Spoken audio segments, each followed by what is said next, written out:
The views expressed on this Turnbuckle Tabloid live stream or Turnbuckle Tabloid podcast episode do not reflect the views, thoughts, or opinions of the Rageworks brand, including the Rageworks podcast network, Rageworks content partners, advertisers, and affiliates. Viewer and listener discretion is advised. This is Loki. Don't call me Cabal, because if you do, I will kick you in the vertebrae and break 4 of your ribs. And when I'm not cutting a promo, being angry, miserable, or displeased, or kicking someone in the back of the head because they didn't say hi to me during catering, I'm listening to Turnbuckle Tabloid with Jay the Red Santee and Oski. Like, share, and subscribe. And if you don't, I will jump off the top rope and give you the warrior's way and cave your chest in. 5, 4, 3, 2, 1, 0. All engine running. Liftoff.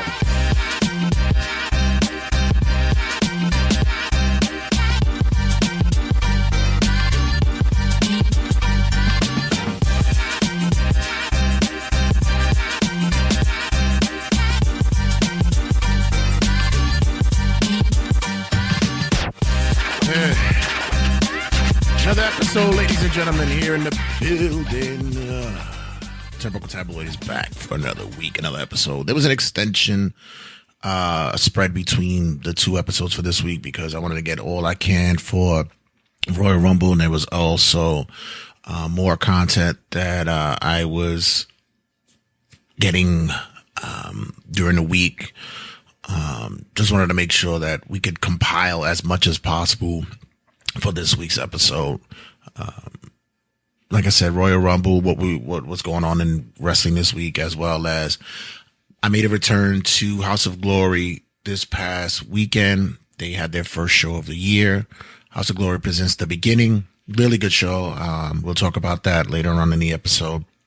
And yeah, I just wanted to compile as much stuff as possible so we could get wrestling going on this show. I'm kind of like lucid out of it this week because I know, as always, this is a wrestling show. In case you haven't heard, this is a wrestling show, and for a while I've been trying to stay away from a lot of the current events and topics of the now of the day that's going on, because it gets so it repetitive is the word. We get to see and hear and read and listen to so much of the just the negative that occurs in our country, and especially with our people. In case you don't know, I'm down with the black and the brown. Just in case you haven't gotten it, you didn't notice. And this past week, we've just been hearing the news story of what occurred down in Tennessee. The 5 officers that were involved, but then we find out that there were an additional possible 8 that were also involved in such a horrific traffic stop, which led to basically a beating and a death of a young black man. And you think, when will it stop? When will this stop being the norm? You're also hearing just the numerous accounts of mass shootings that are still going on in this country. I believe they're up to like 35 within the beginning of the year. It's just painful to think, especially if you're a parent, that this is the climate in which we are raising our children. And it's just, you just hope that we don't step in the landmine in our country, and I mean, in our state, our city, our community, that this is going to occur. But it happens, and I hate to hear this whole nonsensical statement that's often been said when this occurs, when you hear, wrong place, wrong time. Really? I was just going to the store to get a 6-pack. My daughter was just going to get 2 slices of pizza. And that's a wrong place at the wrong time. It's just a really ridiculous way of just being very passive aggressive of what we are dealing with our country. And I would think it would be irresponsible for me not to make some kind of statement or express my thoughts about it, because it's sad that we, as commentary, or as as silly as it may sound, people, I am in the form of media. I am able to share news, spread news, give opinions, editorialize, and have a commentary on what's going on in wrestling, but also in what's going on in our day-to-day lives. And when you hear the story of a young man being brutalized by police officers, which, by the way, for years I've always had my sentiments and my beliefs of the Black Lives Matter and such, and not the organization, those fucking thieves. I'm just talking about the movement itself. It's never been about white cops against black or brown. It's never been about that. It's just blue, and the blue that are taking their aggression and their power and their long mental health and long history of mental health, and using it as a form of authority against the citizens. Once again, I'm not going to sit there and say that everybody who wears blue are bad individuals. I have many individuals who are friends, family, and the like, who are officers who serve in some form of authority. But they are those who take that position, wear the badge, have the gun, have the taser, have the club, and use it as a wielding force of power. And it's unfortunate that the ones who are being brutalized are our people.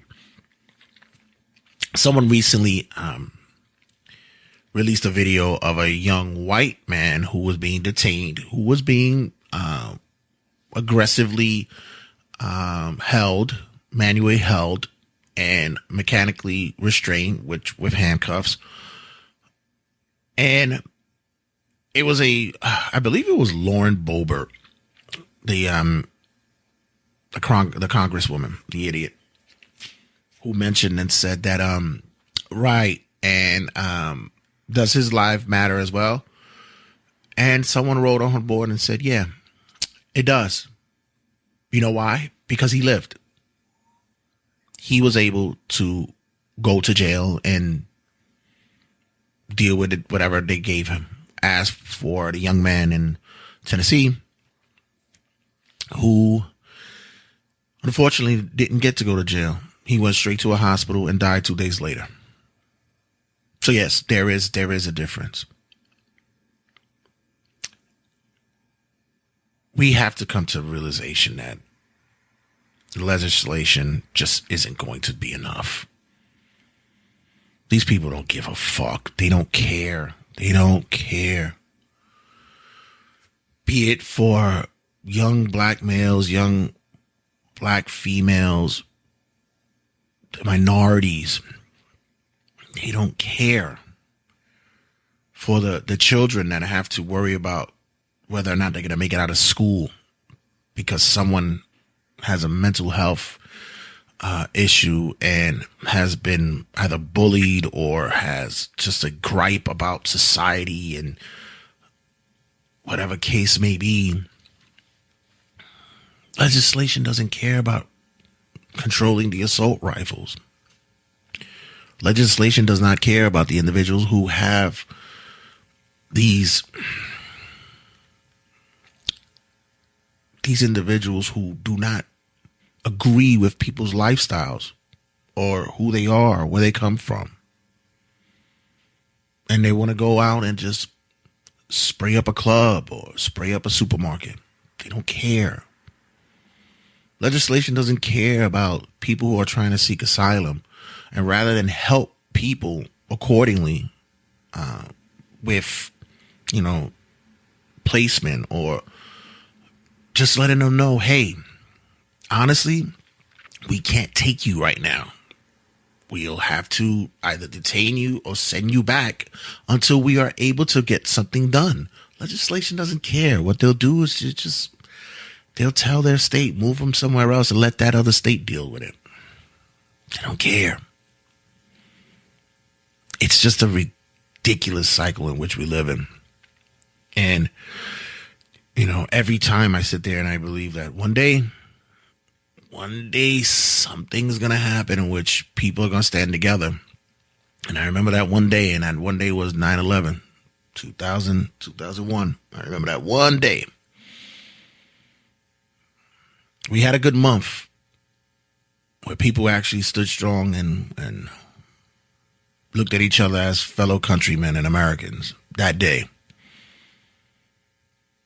Then we went right back to the bullshit. In this day and age, not only is the bullshit stench flaring the nostrils,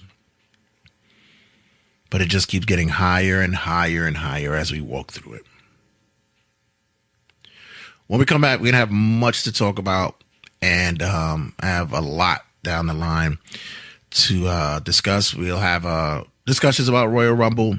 Home Milk Mike and M2 Inc. will stop in and share their thoughts about Rumble. Have some news articles as well as the aftermath of what happened at Rumble. What's going on in AEW Dynamite? Did we crown a new champ?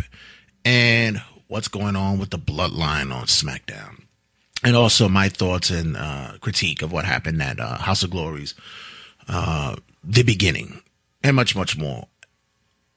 And as always, welcome everybody to another episode of Turnbuckle Tabloid.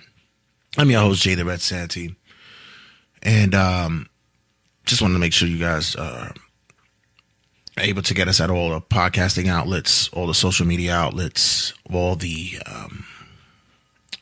places in which you could be able to follow, download, subscribe, and be a part of the vibe of Turnbuckle Tabloid. And as always, if not, you could always go to RageWorksNetwork.com to get all the shows that are connected to Turnbuckle, to Rageworks Network, Black is New Black, Trek Untold, Slave for Me, and much, much more. Always check out RageWorksNetwork.com and always check out RageWorks.net. RageWorks.net has all the reviews, previews, upcoming events, video games, movies, TV shows, comic books, what have you. It's all there, guys. So just make sure you check out the people at RageWorks.net, because RageWorks.net, we do it for the culture, baby. Pop culture, that is. Yeah, if it just seems like I'm out of it, just that is because, I get tired of hearing this nonsense that goes on. And I try to shut out the world, and numerous times it just keeps coming back in. And you can't shut it out. Because if not, then you just become ignorant and naive to it, and you're not paying attention, and you're not going to be aware of how to protect yourself and protect your family. You gotta find ways to balance your life out. So yeah, it's tiresome and it's nauseating. But back to the fun. When we come back, we have much to talk about. Like I said, we have our wrestling rundown and Around the Square Circle, because it's going to be put together, because basically didn't have much news for this week. But I digress. Don't go anywhere. Stick around. We have much to talk about. Check you guys in a sec.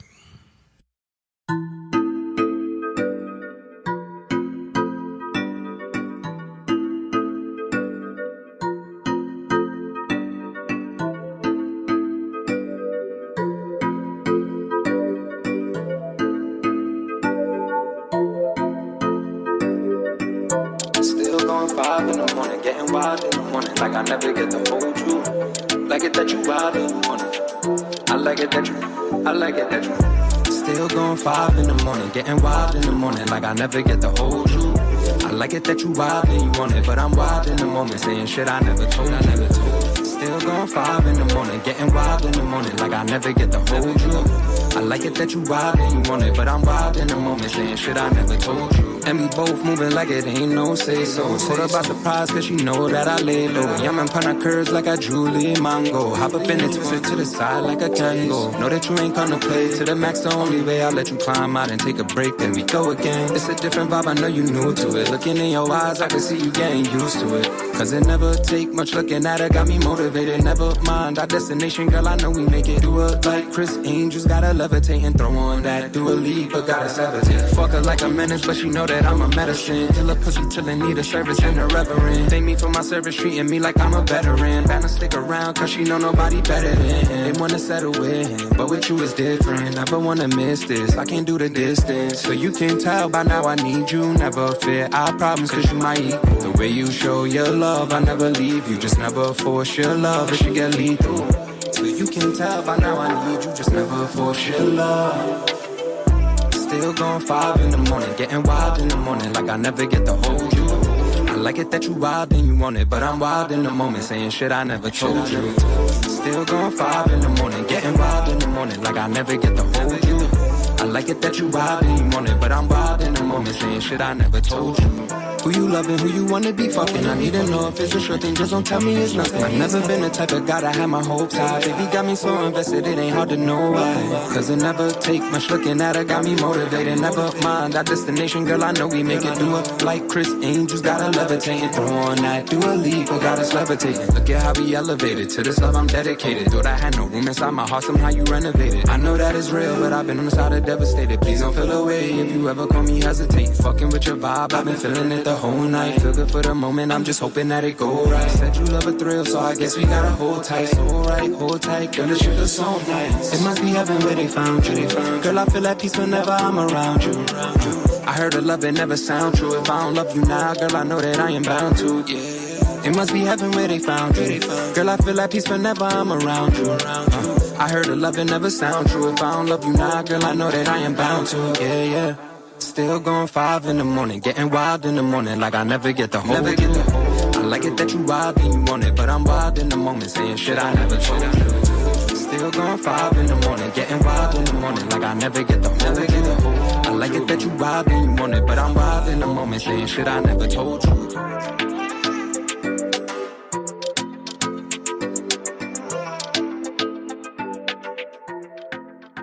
Check out the nephew, Mark Baze, at YouTube. Mark Baze, that's MarcBaze. Check him out on YouTube, check him out on Spotify, and check him out on all the audio distribution sites. It's Grim Reaper, and you're listening to Turnbuckle Tabloid. It's Wrestling Rundown with Jay Santy. Live from New York, it's Turnbuckle Tabloid.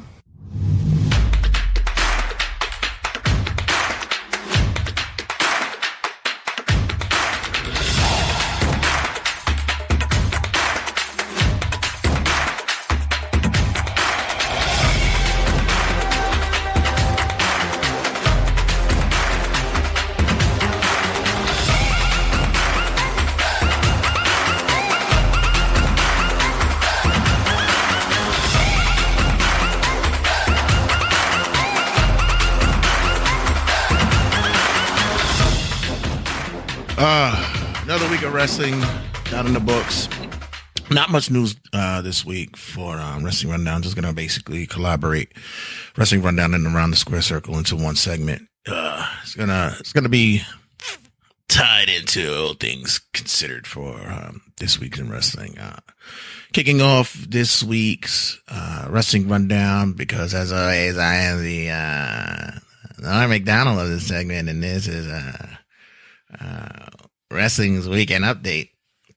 So, fortunately, we have to send our condolences to the Poffo family. We recently heard news of the passing of Lanny Poffo, also known as Leaping Lanny Poffo, also known as The Genius, and brother of the late great Randy Macho Man Savage. Lanny Poffo passed away this past week at the age of 68. For those of you who are of the era, Lanny Poffo came in during the ICW days of the territories, which was owned by his father, Angelo Poffo, who was a wrestler as well. And he and his brother went on to become that territory's biggest faces and names in the company until Randy left to the WWF at the time. And Lanny soon followed after. His trademark was not only the ability to be a high flyer, sound technical wrestler, but also he was known for his poetry and his limericks that at early in the career, he would write on Frisbees and toss them into the crowd. It was later in which his gimmick would change and he would become the Genius, where he would look to have the whole cap and gown outfit and such like that. Yeah. And it was a good time when he was a heel. He had a managerial role as well, and soon faded away from WWF TV, and believe he had a stint at WCW for a short period of time, but seemed to have faded away into obscurity, popping up at indie shows and autograph signings and such. Was known to be a really good man. Spoke highly of his family, was very loyal to his family and such. And it's unfortunate that we lose another one so young at the age of 68 years old. Yes, my friend, 68 years old is young for anyone. So our condolences to the Poffo family. There was rumors going around saying that the WWE will be allowing talent to specifically NXT talent to take part in indie shows. Those rumors seem to be debunked. It seemed as though that this was going around, seen as though that a particular talent was being booked for Reality of Wrestling. For those who don't know what Reality of Wrestling is, it is a promotion out of Texas which is run by Booker T. So there is a relationship there. Talents such as Roxy,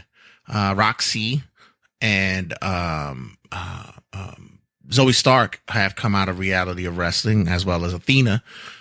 So that relationship is there for, I guess, WWE and Booker to have, in which that could help to develop. But this seems to be a one-time thing for now. It'll probably be something that they do down the line as a trial basis to give the talent the ability to see the world outside of WWE. So this should be it's not as big as everybody was blowing it up to be. AEW will begin doing live shows this upcoming May. We will be seeing AEW partaking in dark matches, dark shows. This is the reason why they had brought in Jeff Jarrett to be a part of that and the development of the live shows. So we should see what happens. Basically, this is the make or break of the company, in which they can gauge on how audiences are able to connect with wrestlers outside of the TV field. TV is different because, you know, it's live, your network, there's a lot of different energy.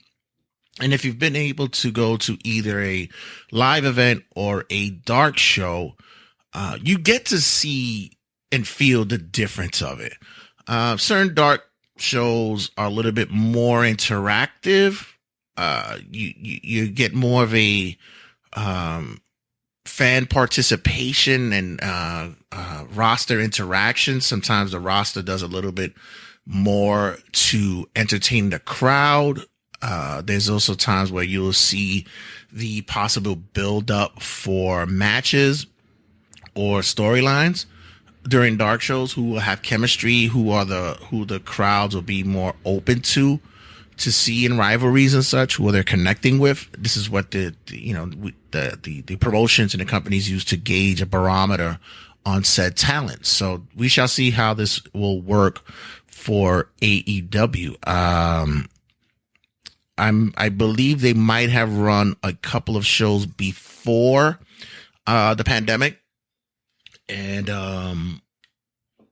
this is going to be interesting to see how this plays out for AEW and the fan base. Congratulations to Dirty Dango. If you don't know who Dirty Dango is Fandango, formerly of WWE. Now he is signed with Impact. Last seen, Dirty Dango was in NWA, which was a good look for him there. I actually enjoyed him there, but there was also talks of Dango retiring. He spoke about this. I recently saw him at at Outlaw Wrestling, and God works. He looks great.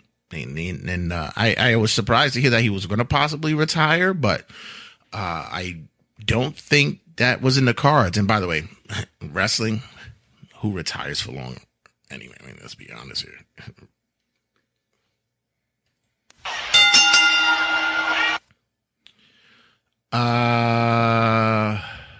And finally, I guess I should have just hit this one. This would have probably been enough. There you go.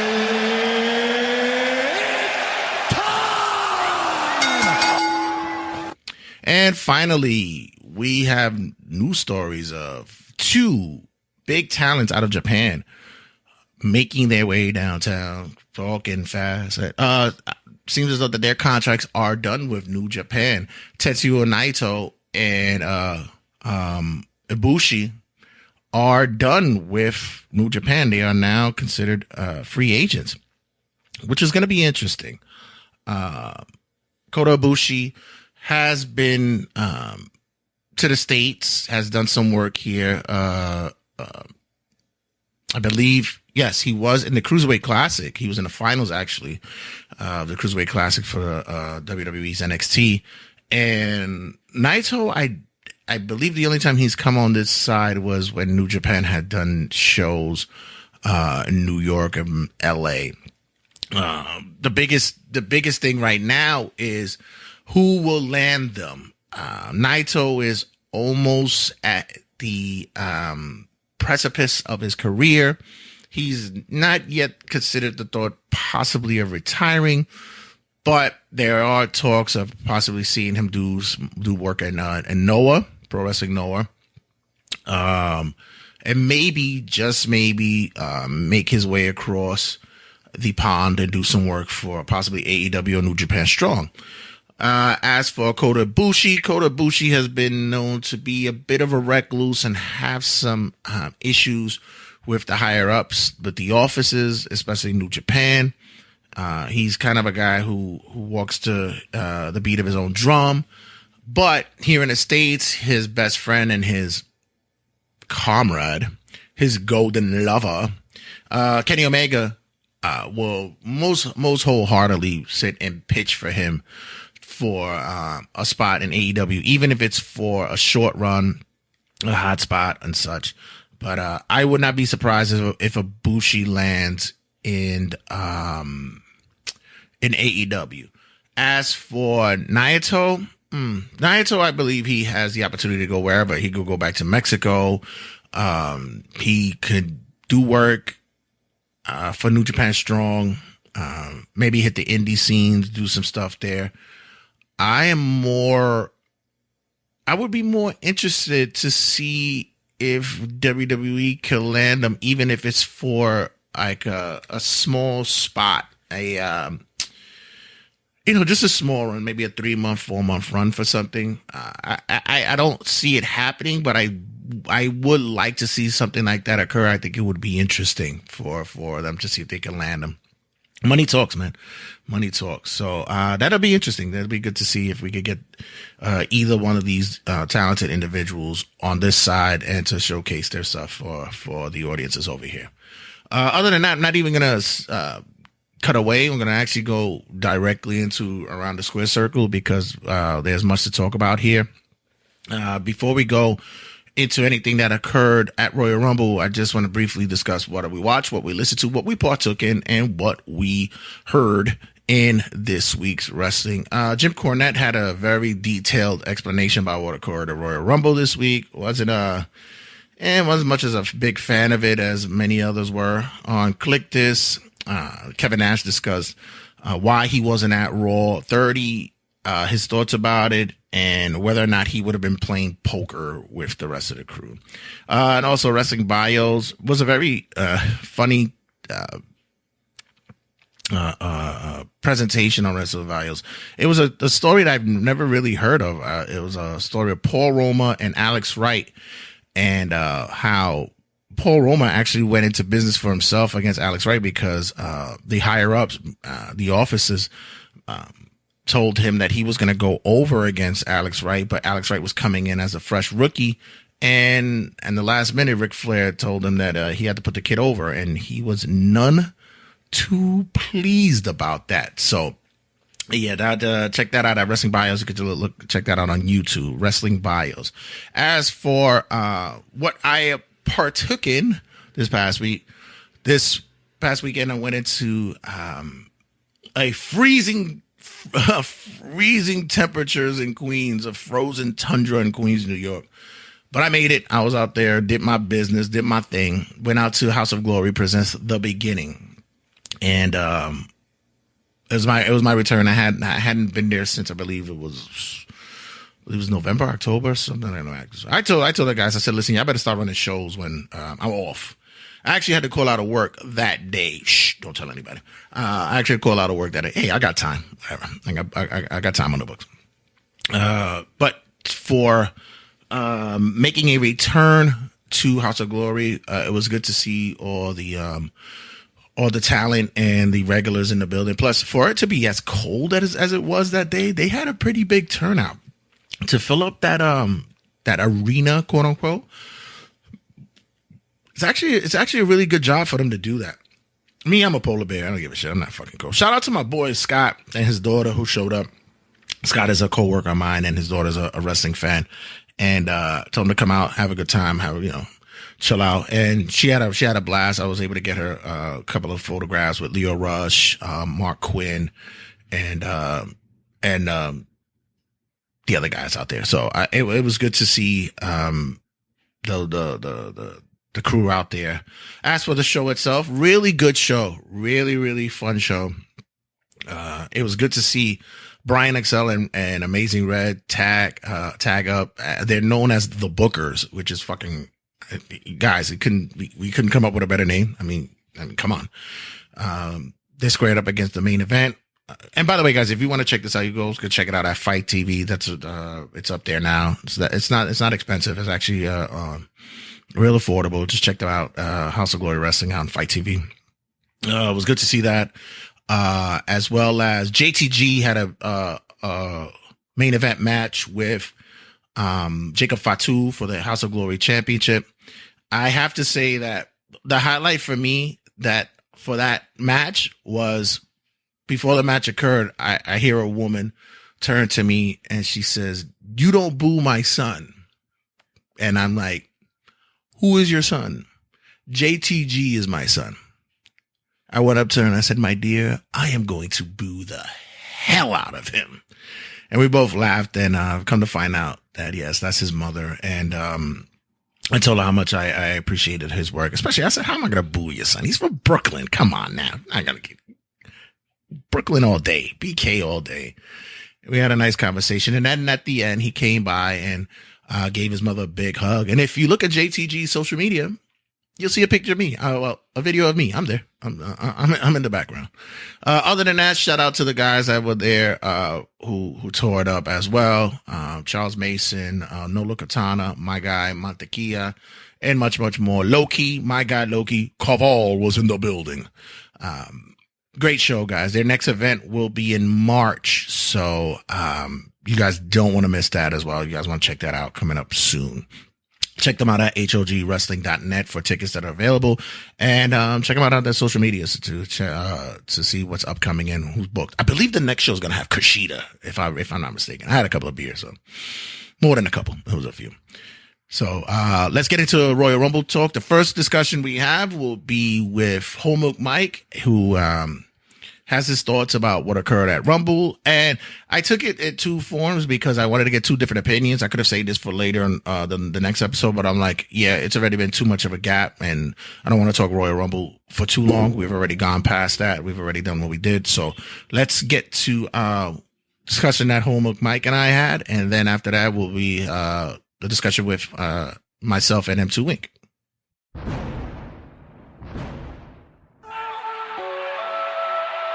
Yeah. Let's do it. Let's do it. Back at it again. Look who back at it again. Running shit up like a marathon man. Niggas be talking about guns, they bustin', but really spray nothing like aerosol pants. Fucking with me while you taking a chance. All the single leap right where you stand. You know my tongue got a pain advance. Trying to get up out the circumstance. Did you guys enjoy it? Did you guys have a good time with the Rumble? Let your thoughts be known. As a matter of fact, I am going to open up the lines. 1 second.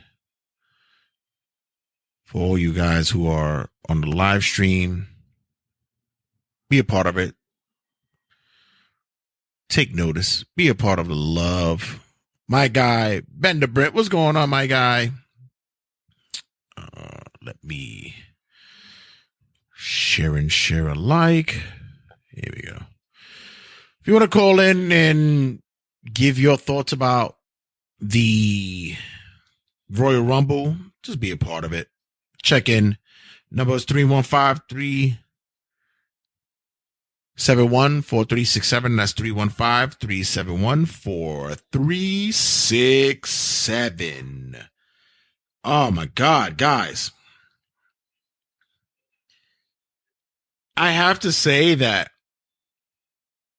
we've had multiple instances where we were skeptical about the Royal Rumble because of the years that we've had. And I have to say that this year's Royal Rumble, yo, Mike, my boy, Mike Harvey, what's going on, fam? Yo, give a call in, 315-371-4367. That's 315-371-4367. This year's Royal Rumble, gotta say, honestly, made up for a lot of years that we were upset. I thought that there was some moments in here that helped me to a point where I would think that the proper finish would occur. But even if it didn't happen, I was okay with it. But I was also on the line to where say that, you know, there were some hiccups on the show.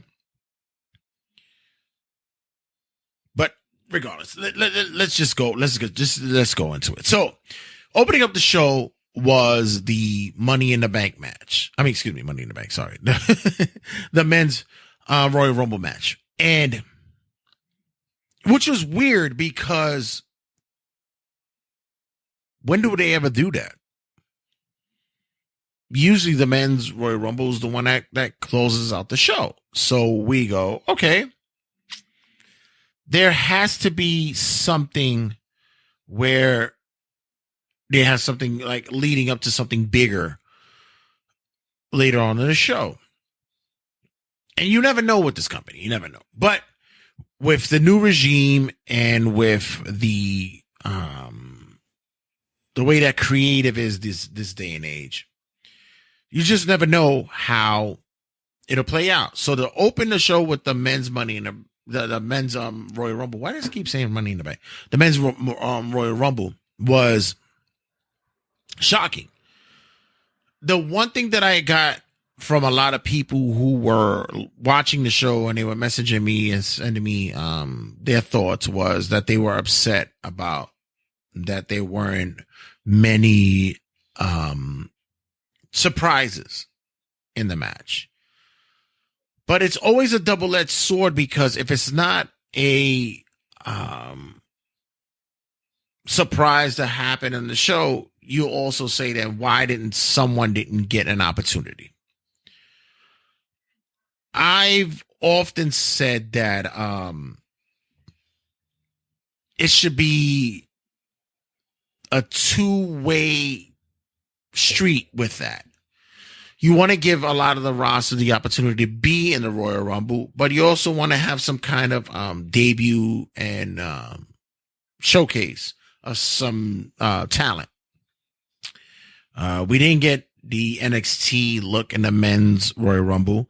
We got a Booker T surprise because it was in Houston, it was in Texas.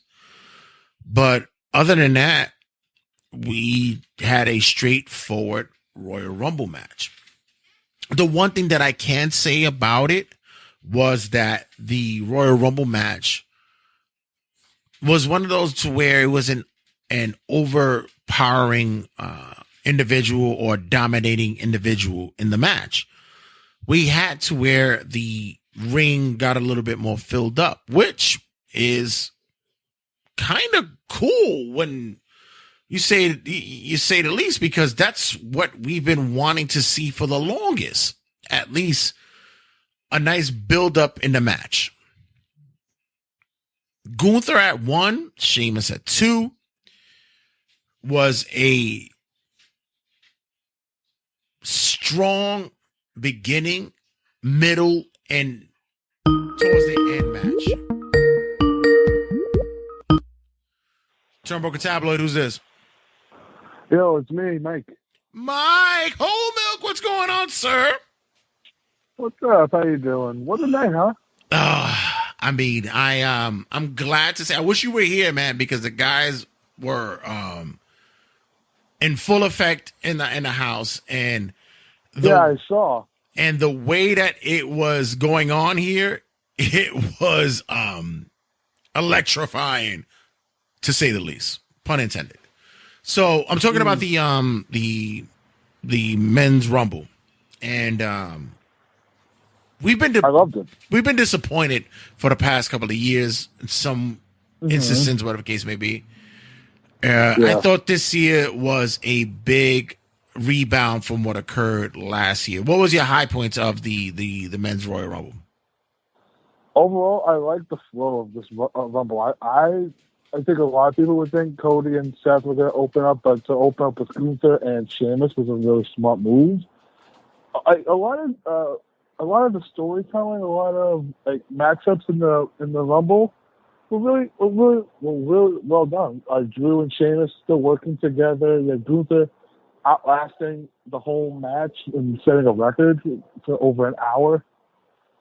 Cody coming in number 30. I think the whole we all knew Edge was coming back. I think Logan Paul was a bit possibility, but I think the spot with him and Ricochet, nobody expected that at all. Them two nearly killing each other in the air like that. Holy shit! Right. I mean, sorry if you hear any calls in the background. I'm on my way home right now, but overall, it's way better than last year's Rumble for the record, and a lot of things happened. You had last year eliminated Lesnar, which definitely gets set up for Mania. Was definitely actually Gunther, Drew, and Sheamus a three-way for the IC title, and then anything. Also Logan Paul versus Seth Rollins. That's definitely something they're gonna do. Right. Because you have Logan eliminated Seth. I don't think anybody really called that.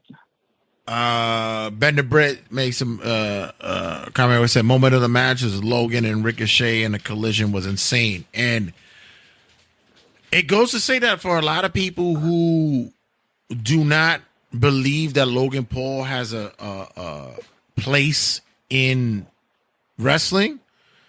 I think that he's been shown improve. I actually had the Will here, who is one of the guys that says that he's not a big Logan fan guy, but he says that he's a guy that found his niche in wrestling. Yeah. There was a No, go ahead.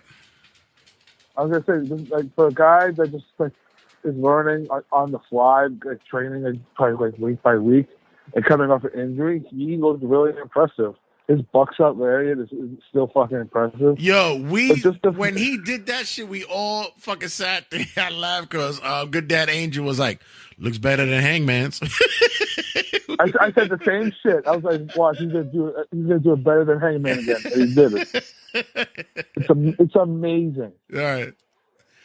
And then just overall in air collision, and then like you just see Logan outside, probably take like a breather, because like they like went chest to chest and just like fucking banged into each other.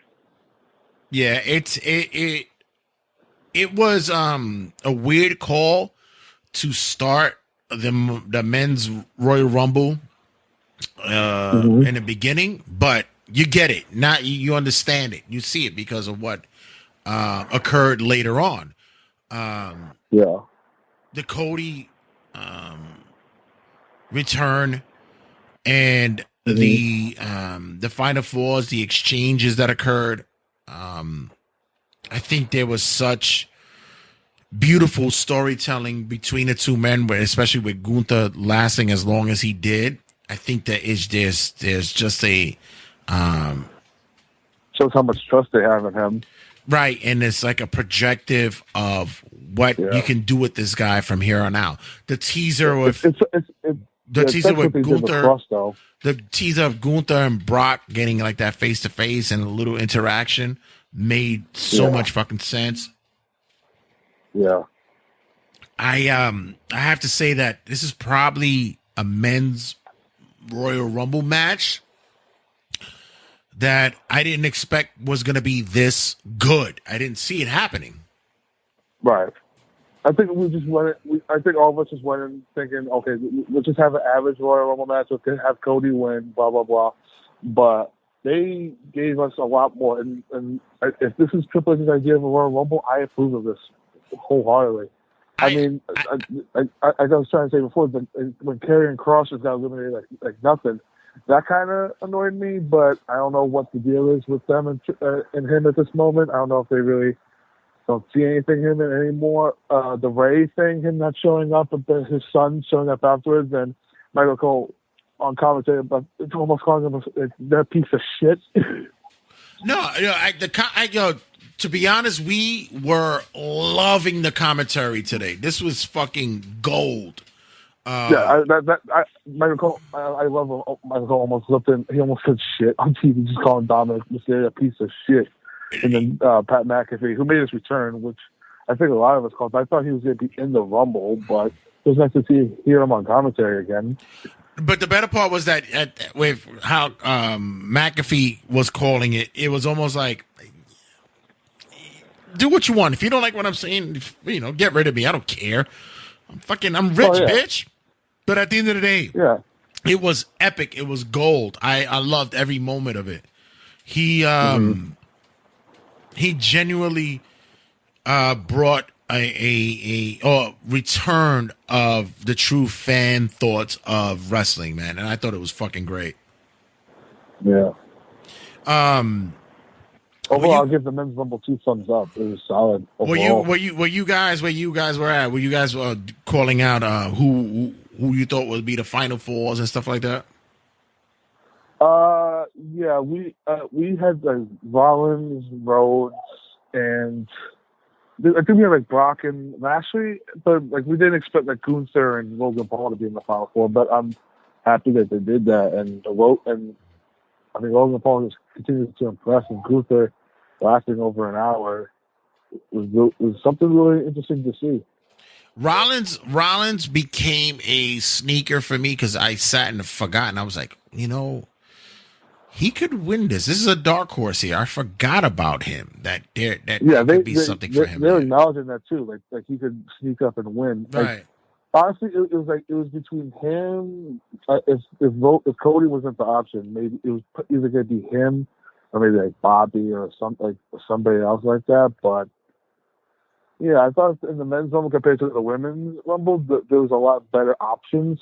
But when you get to the women, it was like a very slim pickings on who the hell do you want to win this. The exchange between Cody and Gunther, especially with Gunther trying to soften him up with the chops, which, I mean, I had people in the room that were sitting there going, like, they were grimacing like, fuck, that shit looks bad. And then knowing that Cody had that injury and it's such a great story to work with, I think that it made more sense. It's going to work a lot in the matches. Yeah, it made more sense that the exchange that they had. I could have said that maybe their tail end went a little bit longer, but I don't think it should have. But I still say that it was fucking compelling story, man. I thought that the right guy won. I think that it doesn't hurt Gunther losing the Rumble. It just builds him up later on, and the hope is getting him in that mainstream run, the main roster run, the big title run later on. I think it makes a lot of sense. I mean, when Roman drops the titles at Mania, hopefully, and when he takes like his break into like SummerSlam, Gunther is a perfect like top heel to go on either Raw or SmackDown, depending on how the draft goes. Gunther could be the top heel, most definitely. Him and it's staring us right in the face. We didn't get we got we got Cody as the winner, and I think a lot of people, it wouldn't have been one of those instances to where it was people were upset about it. I think that it was predictable. Did a hell of a job of it. If Sammy wasn't in, if Sammy was like in the match and then he got eliminated, people would have been pissed. But it made hella sense to do it this way. Right. We didn't get the pitch black match between LA Knight and Bray Wyatt. What was your thoughts of the aesthetic of it, how it looked?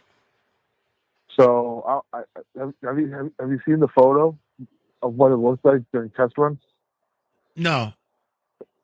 Like with basically what it looks like overall, but going into it, I mean, all of us were like, "Oh God, what the fuck is this thing gonna look like?" But overall, I thought the presentation of it with Naomi's glow gimmick, basically, LA Knight's gear was glowed up, and then you had Bray had like I don't know what you call it, but like, he had face paint like that wasn't noticeable until the black light went on.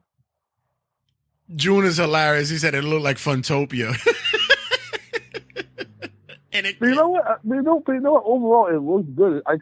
The Mountain Dew logo was just fucking everywhere, which bothered me only. But I think overall, it was better than expected. It could have been way worse. It was short. It was sweet. And then of course they just do crazy nonsense at the end with him putting a mask on, Uncle Howdy's jumping off of shit and things are exploding.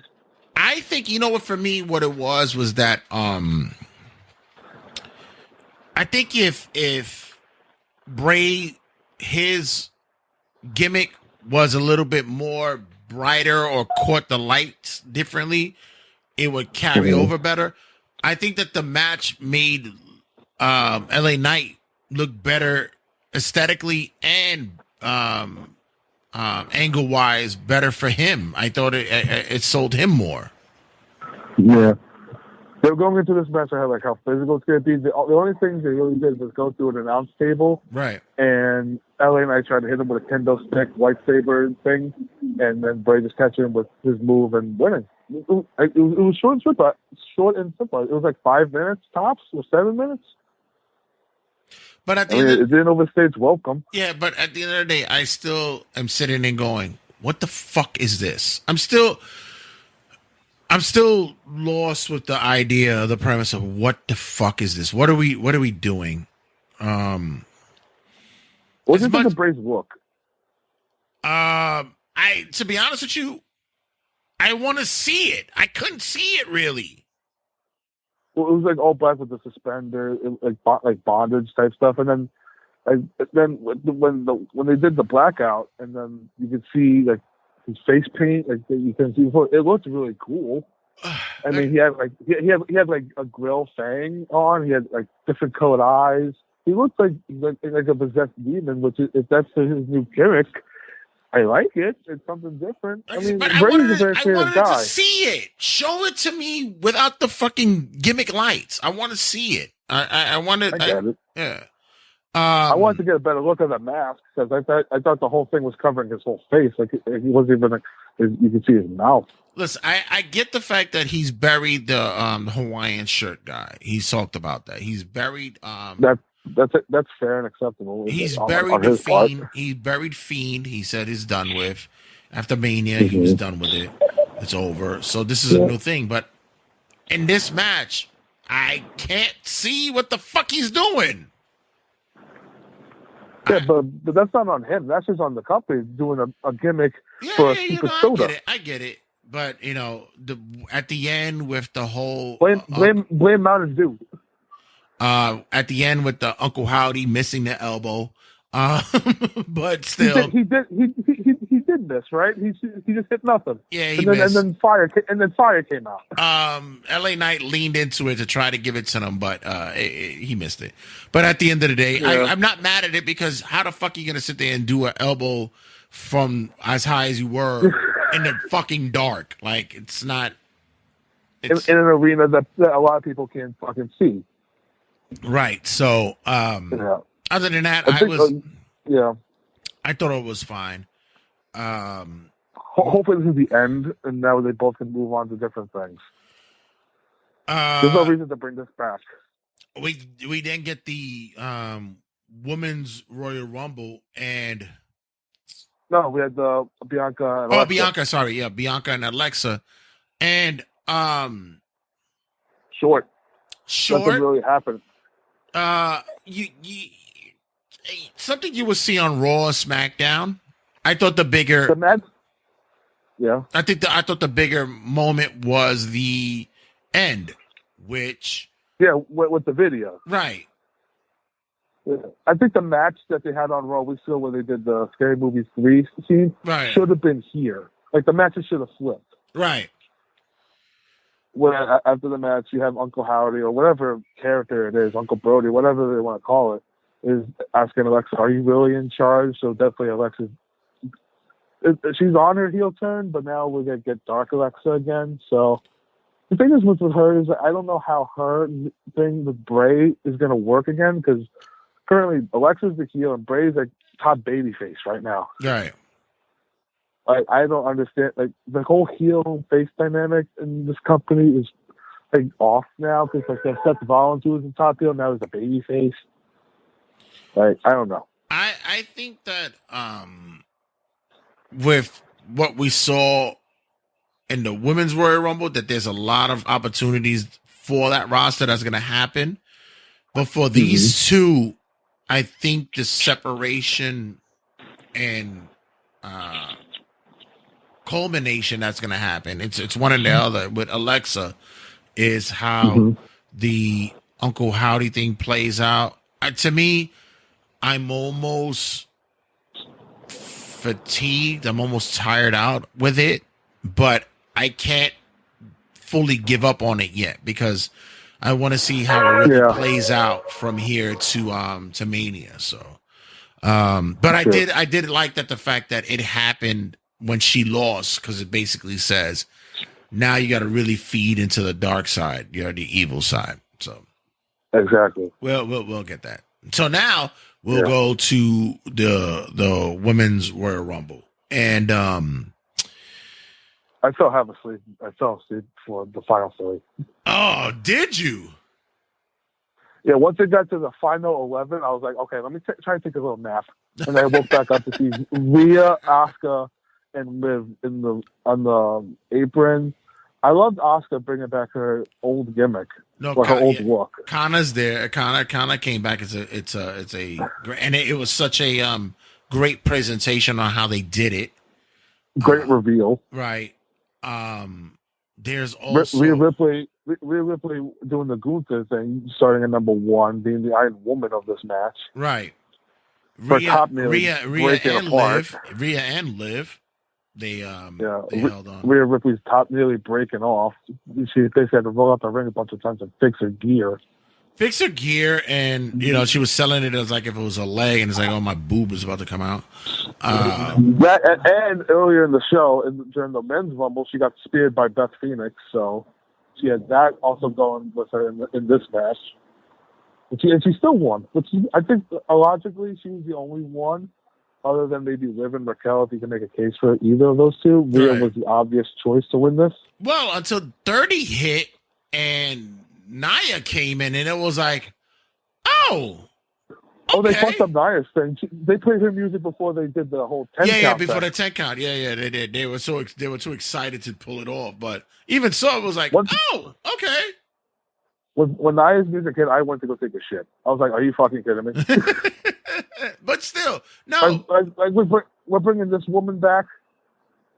Yeah, but once you sort of face off that she could have, like with the or her returning with a Raquel possibly, Piper gets her name back. Yeah, did you hear on commentary? Corey is like, are you ready for the drop? Yeah, she's gonna do it. Piper gets her name back, which is awesome.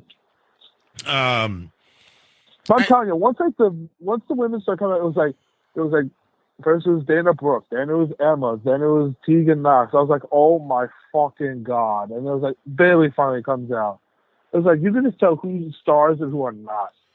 Like Becky got a big reaction, Asuka got a big reaction, Raquel actually got a big reaction because she's from Texas.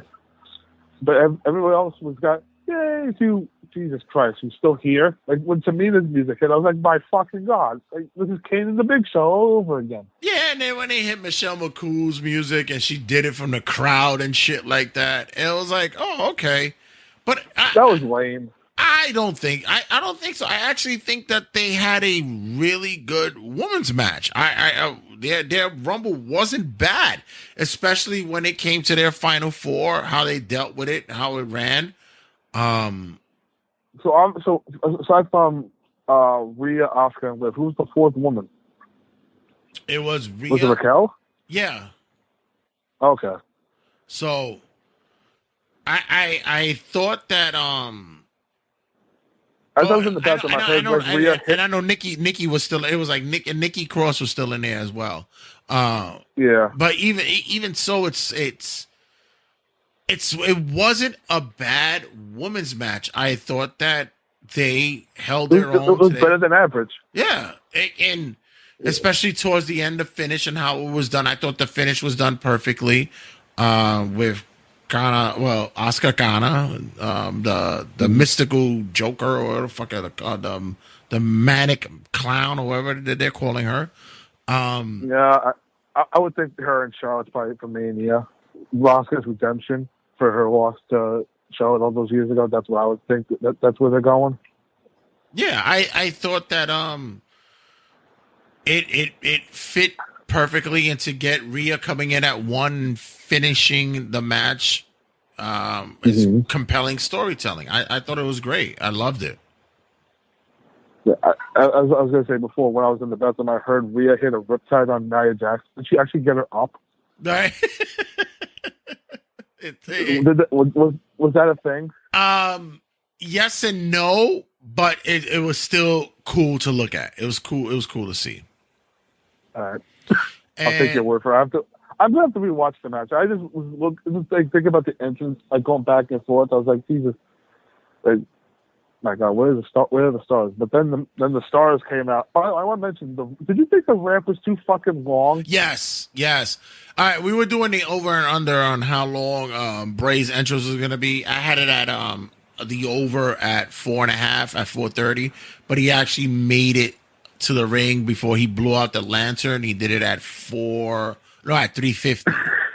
He had it at 3:50. Just made it. Yeah, we timed it and shit. I had it at the over. I gave the over at 4:30. Yeah.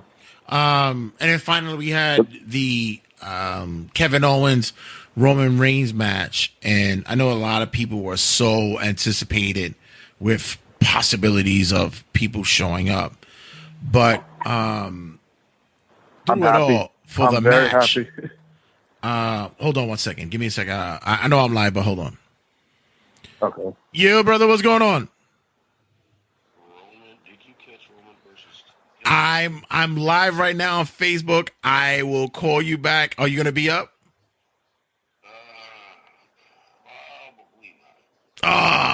Okay. This is M2 Wing, guys. Oh, what's up, guys? I'm going to be done shortly over here. I'll hit you up to see what you if you're going to be up or not. I'll hit you up in a sec. All right. So, and that's exactly what we're going to talk about, the Roman and Kevin Owens match. Yeah. Overall, the match was solid, but let's really talk about what happened at the end, because Roman hits the spear. Kevin. By the way, I just want to mention the power bombs on the steps. Holy shit!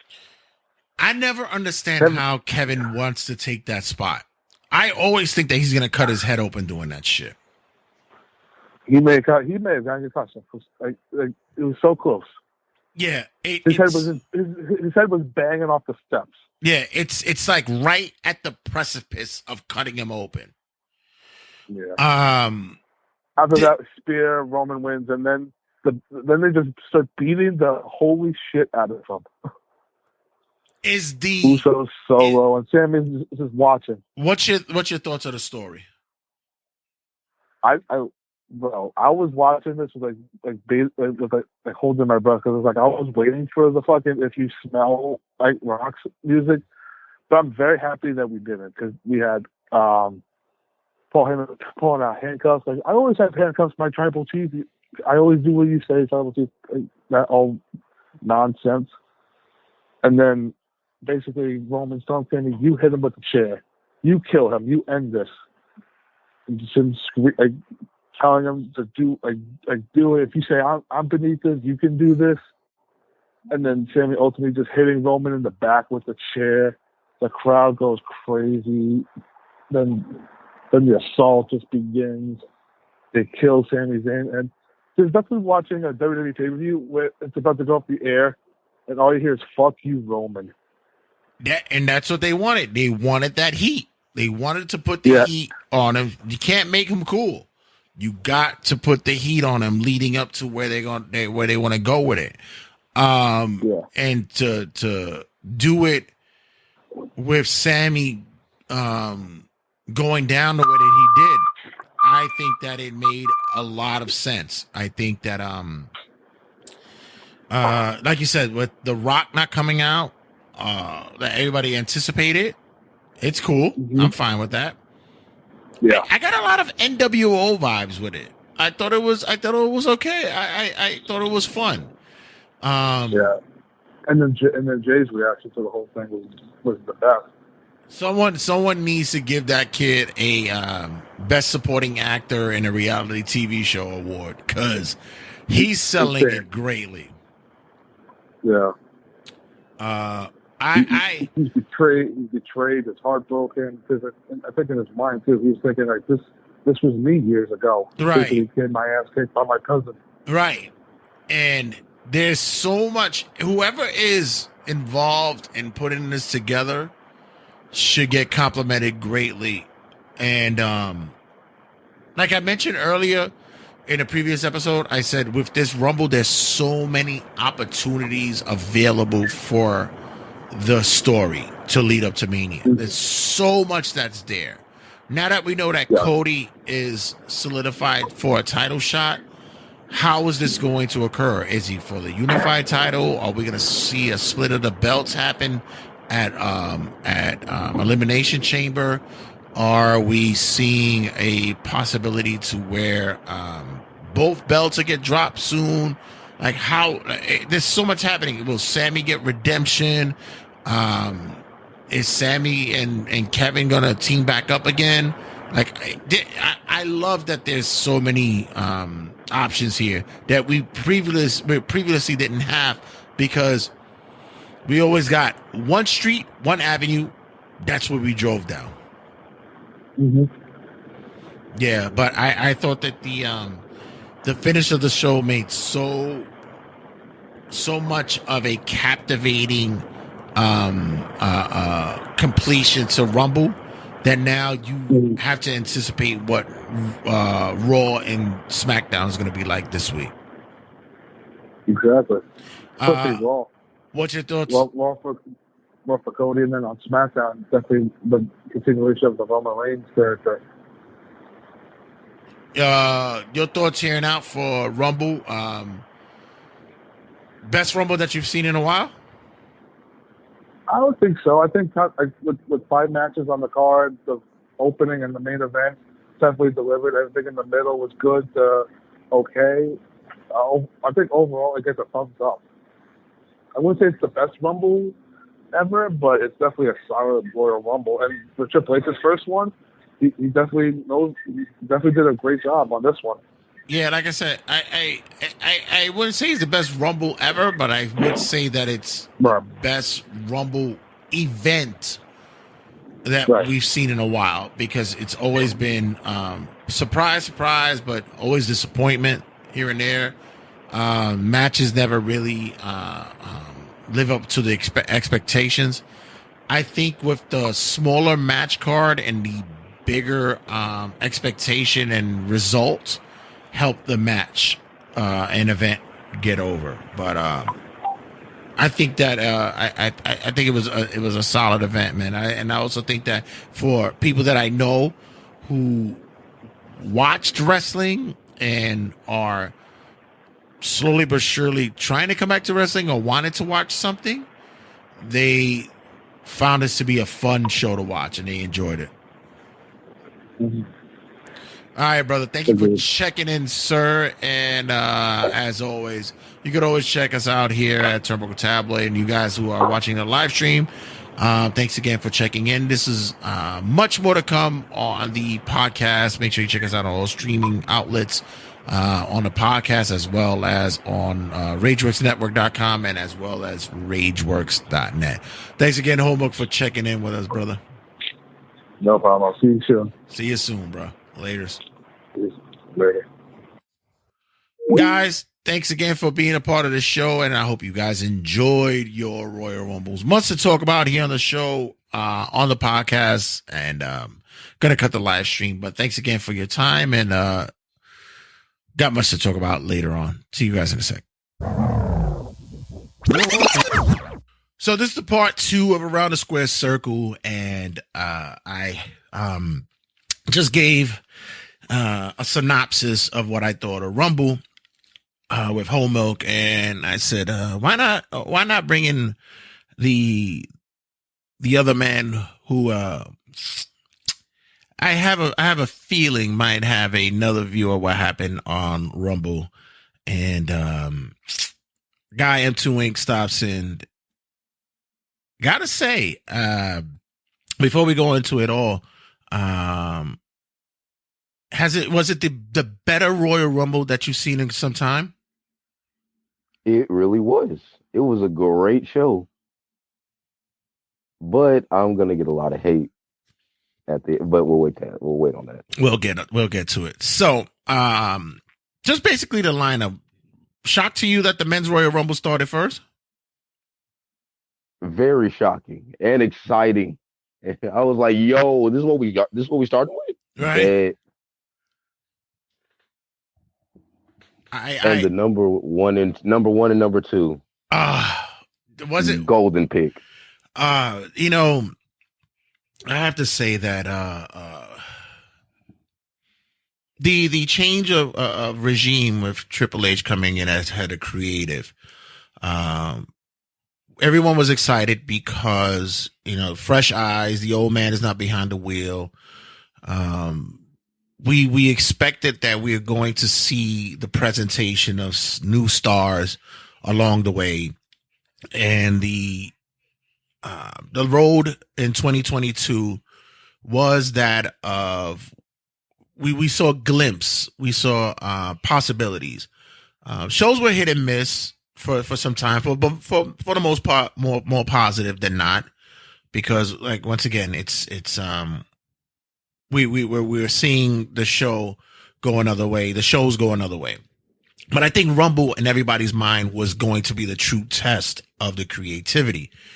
And for sure, to kick off Sheamus and Gunther at 1 and 2 was a pun intended banger, as they would say. Absolutely. Progressing through with the Rumble.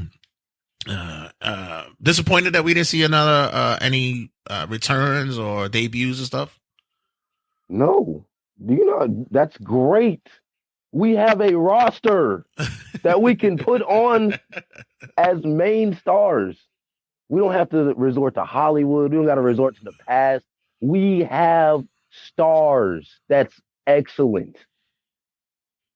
We had one. We had a Booker T showing in Texas. That's pretty much it. Which was awesome.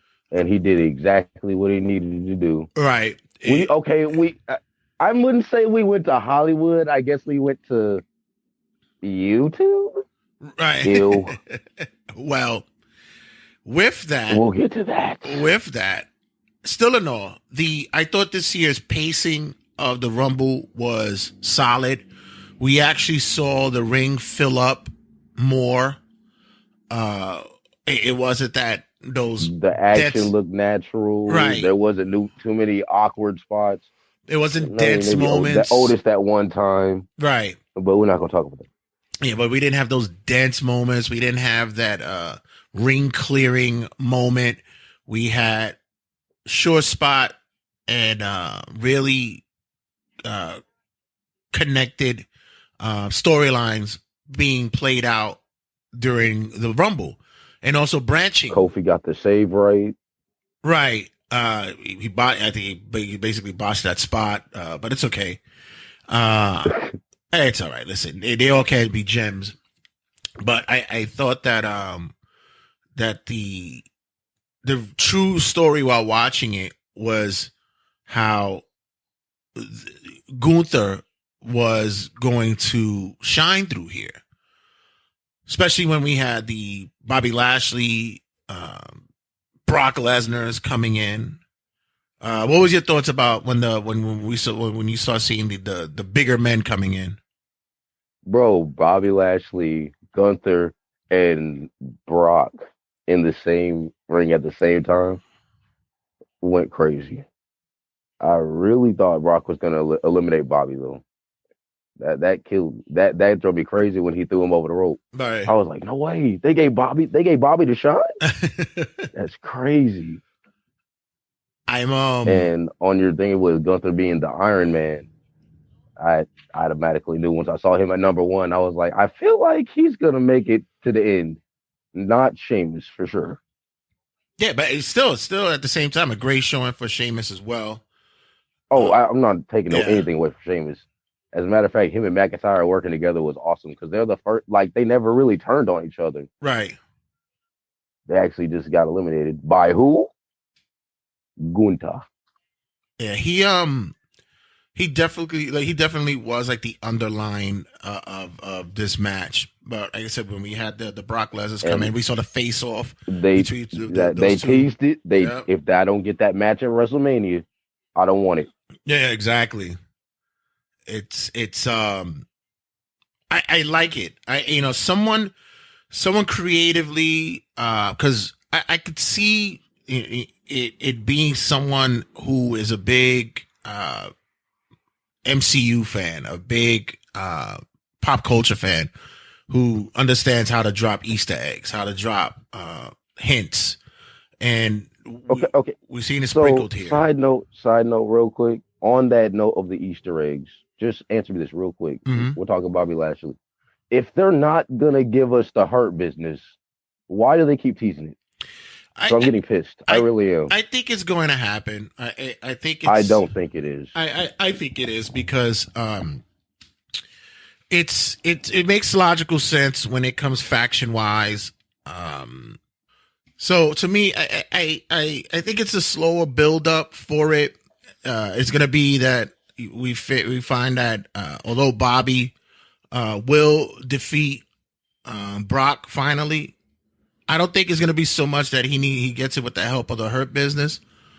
But I still I think that absolutely not. Yeah, but I think it's going to be the culmination of once it's done that he could finally do business with them again. And I think it'll be phenomenal. Somebody's actually floating a image of the Hurt Business with the regular guys, including Amos and Street Profits. Yeah, that's what I was thinking. Which Street Profits? The Street Profits. Yeah. And I was like, ooh, that could be interesting. That's a faction. Yeah. I said, that could be interesting.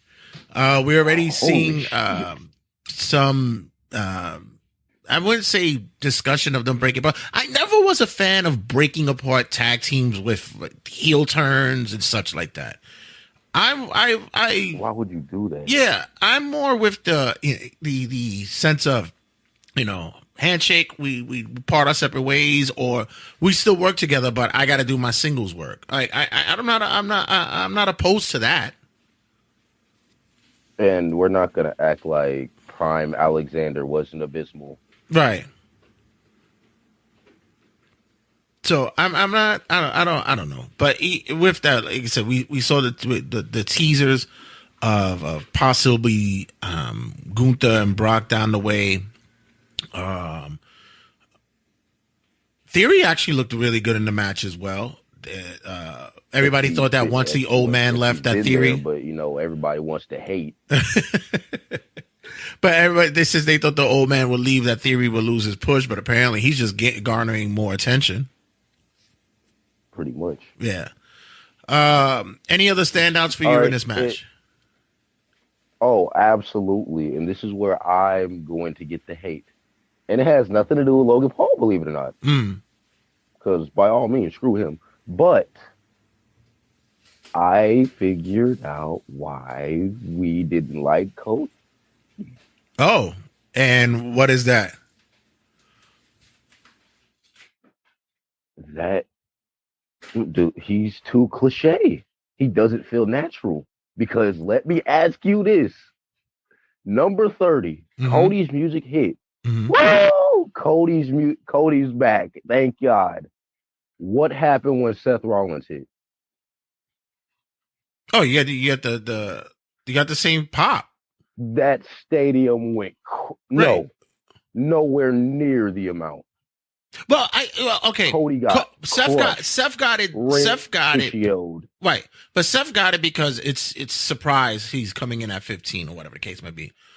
Cody didn't really get it because we expected it. Now, no, because it's Seth Rollins. Huh?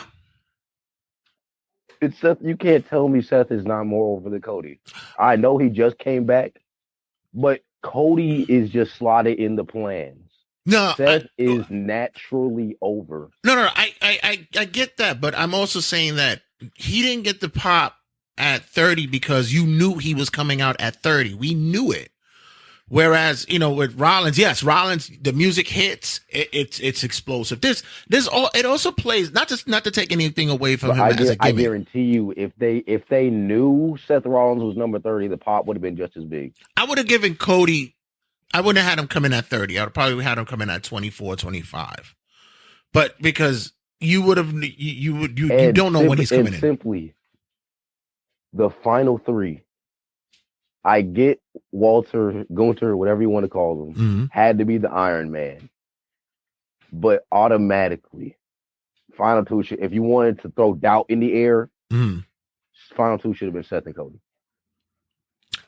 Because now Seth is out, okay, David and Goliath, you automatically know who's winning now. Yeah. This is Benoit and Big Show. Like, this is what Rey Mysterio and Randy Orton. Mm-hmm. You just knew it was coming, and I just, I like to be shocked in wrestling.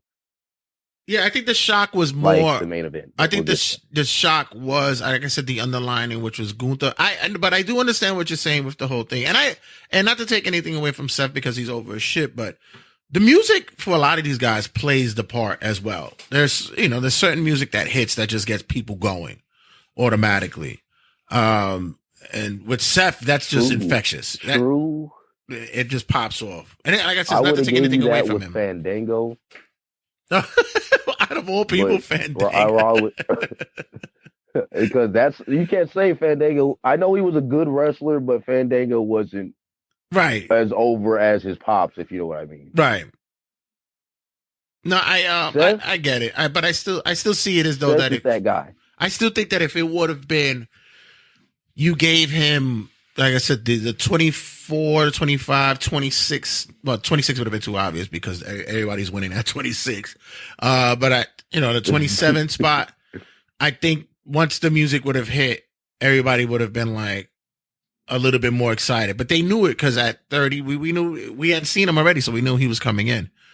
And can we just praise the Lord that the stadium didn't flood that ring when Logan Paul, of all people, threw Seth Rollins over? Oh, please. Well, that's like I said, another breadcrumb, another Easter egg possibly coming down the way because it's because they're gonna save it for Mania. Yeah, they are. They are, and I'm gonna tell you. Oh my God! I'm telling you, it is going to possibly be, and you don't be surprised by this.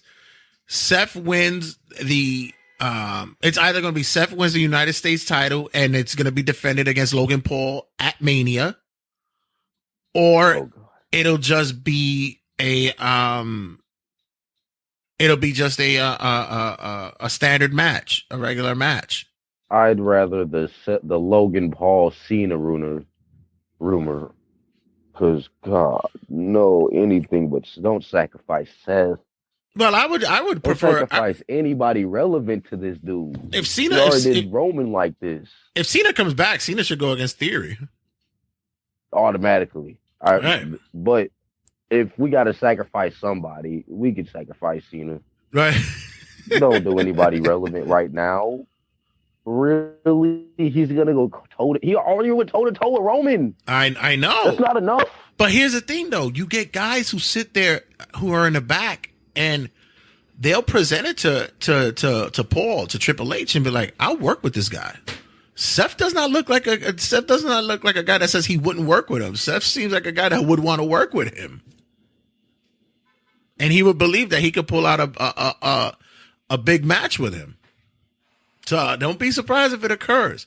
But were you good with the high spot? I just went with it. It was the thing. It was you think you're tough. I think I'm tough. We're gonna clash in the middle. It popped the room, and they went crazy. It popped the room. They went dumb. So yeah. I just let it happen. Yeah, it popped the room. Let them have it. I had people over, and it popped the room. That's Listen, for all the Logan hate, everybody I spoke to, even a friend of mine who's not really into wrestling as he used to be, he says, he looked at it, he says, the kid took to wrestling like a duck to water. I mean, and that's the audience that you want to get. Right? Also, see, yeah, and this is the main reason I will never give Logan Paul the praise he deserves. Because they're not going to book him as a heel. Is it? I mean, they kind of teased this disingenuous babyface-ish gotta stop. Yeah, they wanted to tease it with Roman and the bloodline thing because they already knew that the bloodline was way too over, to really go heel against Logan. So they tried to, do something with that. But see, you can't say that. You can't say that though. They definitely wanted him to be a babyface. It's Roman. Of course they wanted him to be a babyface. And they took it to Saudi because if they would have did that in the States, Logan would have got booed out of the century. But this is what I'm saying. Like if when you heard him cut the promo on SmackDown, he was trying to come off a little bit more heelish, but it wasn't going to mesh properly. It wasn't because, like I said, Roman was already over, and you couldn't. It was a weird thing. Like you said, it was better for it to happen in Saudi.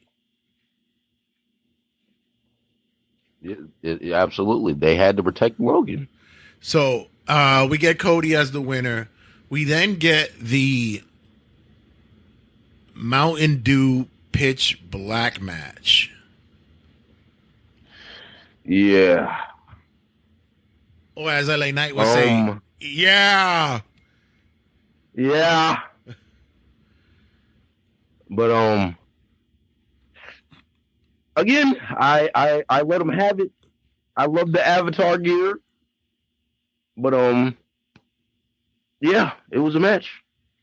It was nasty. It was like it was Bray Wyatt, but the Fiend without the Fiend mask. I said the same thing. I said he had the look of the Na'vi from Avatar, but I mean, aesthetically, and I've come to grips that the whole Bray thing has been a mirage, and I have to say that it's not for me. It's for another audience. And that audience isn't me because of the booking for it. Listen, I don't mind you having this like psychological gimmick and such, but it is playing out too long, and that match, you couldn't really see what his gimmick was. You get that whole vibe of this is a match that's for kids to watch. They could be scared, but yet entertained by the look of it. How was that scary? Because it's dark. I don't know. And there's a bunch of pretty bright lights everywhere. I guess after when he put the new mask on, that I don't know. This match is takes a lot to scare kids nowadays. You got to realize kids are like 3 years old watching stuff like The Conjuring. Well, I was asking my brother if my nieces were watching it. My nieces are 6 and 3. And he says, nah, they wouldn't watch it because they would get scared of it. I said, really? Even with the neon lights and all that? He goes, yeah, they would probably think that was cool, but then they'll be scared of it and run away from it. I said, but you just told them this match was brought to you by Nickelodeon. Like, it was they pretty much was bringing out slime and shit, or whatever the fuck that neon glitter was. Crap. Corny's talking about that this is a kind of match that would hurt LA Knight. But I don't think so. I don't think so. I think he actually. Well, actually, no. I think about it. I mean, Bray's over enough. So, yeah, they hurt. If anything, this boosted LA Knight. Yeah, I think because so. Because actually, we want to see more LA Knight than we do Bray. Right. Yeah, I think so. I think on that note, I think it actually put LA Knight in another place on the card for him to do that. So I think it'd be interesting. All to say is they're looking for an opponent for Steve Austin. Right. Now, I know they teased Undertaker already. Right. But tell me LA Knight versus Steve Austin. Just the promos. Oh yeah. I mean, it writes itself pretty much. But absolute gold. I guess I don't think it was, but I don't think it was one of those things that basically would bury Knight right now.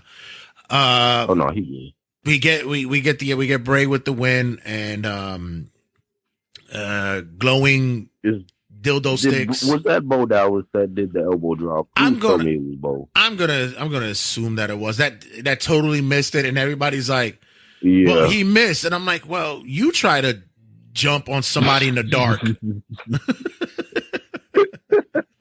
You try to land on somebody on an airbag in the dark when the only thing you can see is his trunks. Like, how can you? No, of course you're gonna try. You should have shot it better.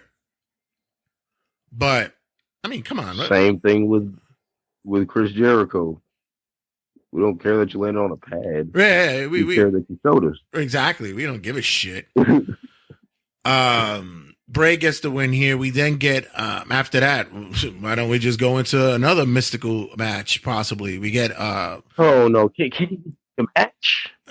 Bianca Belair versus Alexa Bliss. No, because still on Bray Wyatt. I'm like one match away from collecting 500 matches. I have like 5 Bray Wyatt, bro. How many matches does this man have? Since his comeback, televised. Since he's been Bray Wyatt. That's a tiny handful. Yeah. It's a spectacle when he pops up. It's an event. I guess. This is what I'm saying. That's what I'm saying. I don't think it's for me anymore. I don't think it's me. I think it's another audience, and that audience just isn't me. I'm sad because I want to. But it hasn't made sense when he came back. Right. I'm still hoping that the Uncle Howdy thing plays off the personalities of him, and each personality will be a part of his faction, but I don't know. It's just it's too convoluted for me.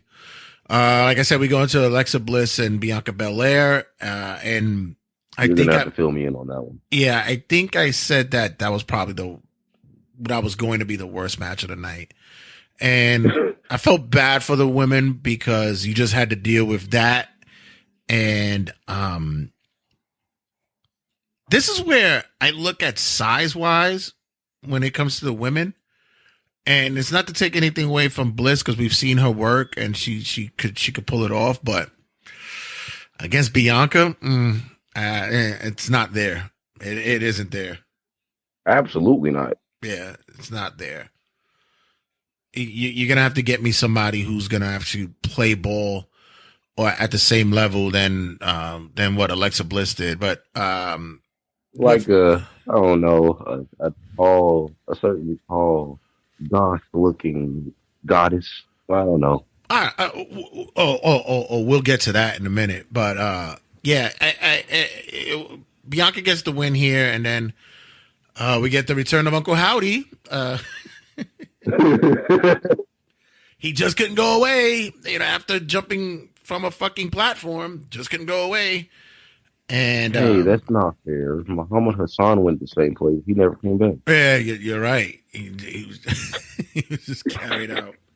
More Howdy. We then get the Women's Royal Rumble match, and kicking it off was This Is My Brutality, Judgment Day's Rhea Ripley. I have to say that they hit a home run. This Women's Rumble wasn't bad either.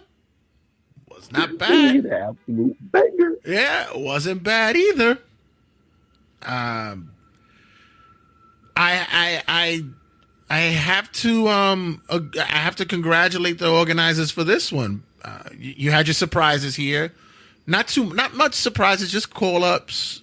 Call up guests, as you may say, like a Roxanne, a Zoe Stark, who both are from Texas, who both are under Booker T's tutelage, and who both looked great. Not there with Roxanne. I'll give you Starks.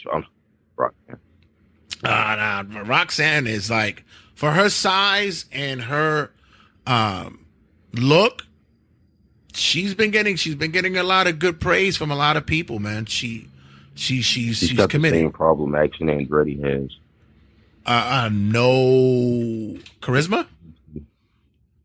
No. I mean, watch her enough for that. She's kind of charismatic, more charismatic than him. But like she doesn't. It doesn't look like she's doing a move. It's like they're letting her do moves. Just like, especially, oh my God, bro, have you seen his backbreaker, neckbreaker combo? Yeah. It's well choreographed. I think the one thing I can say that he has going for him is that he has a nice drop kick. I can't lie. He has a good drop kick. Oh, absolutely. Yeah, he can fly, and then he chose the weakest finisher anybody could have. Oh yeah, please. That's what really has me confused.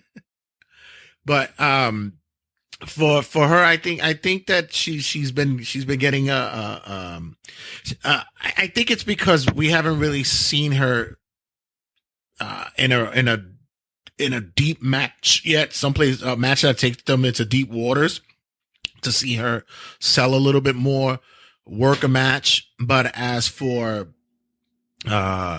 technical and in ring, I think she's got it on for her age. Definitely, she's clicking the right points to get on. But with the Rumble itself, who is another standout for you in the Women's Royal Rumble? Yo, be real with you, I got to like number 5. You mumbled a little bit. Man, I get you. Okay, I told you, that's like the number 5 entrant, and then somebody texted me. I had to do something. I came back to like 5-4. Yeah, I still can't hear you. You're mumbling. It's your mic is covered or something. There you go. Oh. Yeah. You hear me now? There you go. Yeah. Alrighty. I said I got to like number 5, and then I got a text message. I had to go do something. And then I came back to the final 4. Oh man. I wanted your thoughts because it's in comparison to the talks that The Rock won't appear at WrestleMania because he says that he's not in ring shape to compete. So I said, really? When Michelle McCool jumped over the freaking barricade to come in and wrestled in a Royal Rumble for 15 minutes, and you're not in ring shape. Bullshit. There's no way he said that. Yeah. Mr. Boat, yeah. Mr.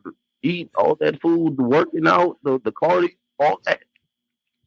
Bullshit. Howard, bro, we don't need you for a 25-minute marathon match. 10 to 12 minutes. Put Roman over. Can give us a match like Sting. 10 to 12 minutes. Put Roman over. Just say you don't want to do it. That's it. Say you don't want. That's pretty much it. Yeah.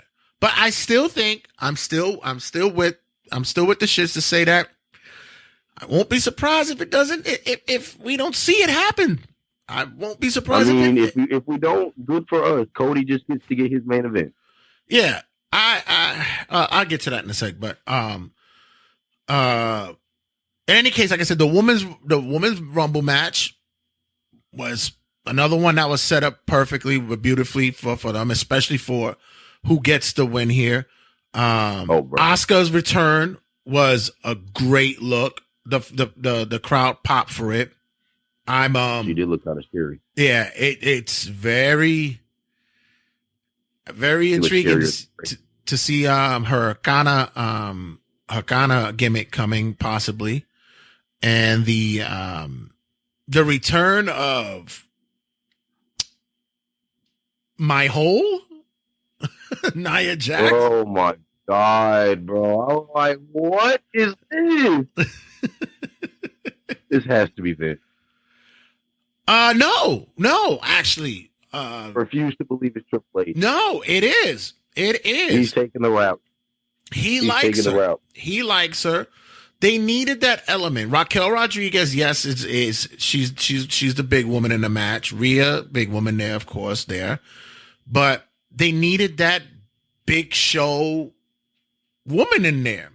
And that's exactly who she is. She's the female Big Show, bro. We don't need another one. Yep. We don't need a repeat. And that's exactly what we got. And it was there for the moment. We had it. We had the face off with her and Raquel here and there and the others. But yeah, that's pretty much what we had. The final three, we had Asuka, Rhea, and Liv. Liv at I not to say that I'm shocked. Do you think she got her fans back?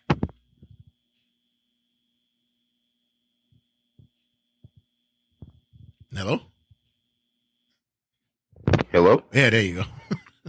Are you all right over there? I actually don't. These fans, they're fickle, and you already know who. Yeah, I you already know.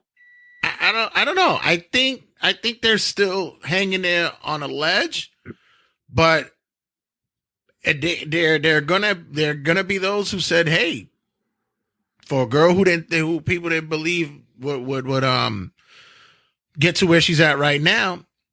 I think there's a possibility that they're going to give her another look. They're gonna give her another try. I'm gonna make this very clear. I never stopped being a Liv Morgan fan. Y'all just did my girl dirty. Yeah. I just had to accept it. Yeah, especially when you put in the cards that one cheer ain't gonna drown out 1,000 boos. Yeah, but when you get that old put her in the ring with the Ronda situation, the eater of careers.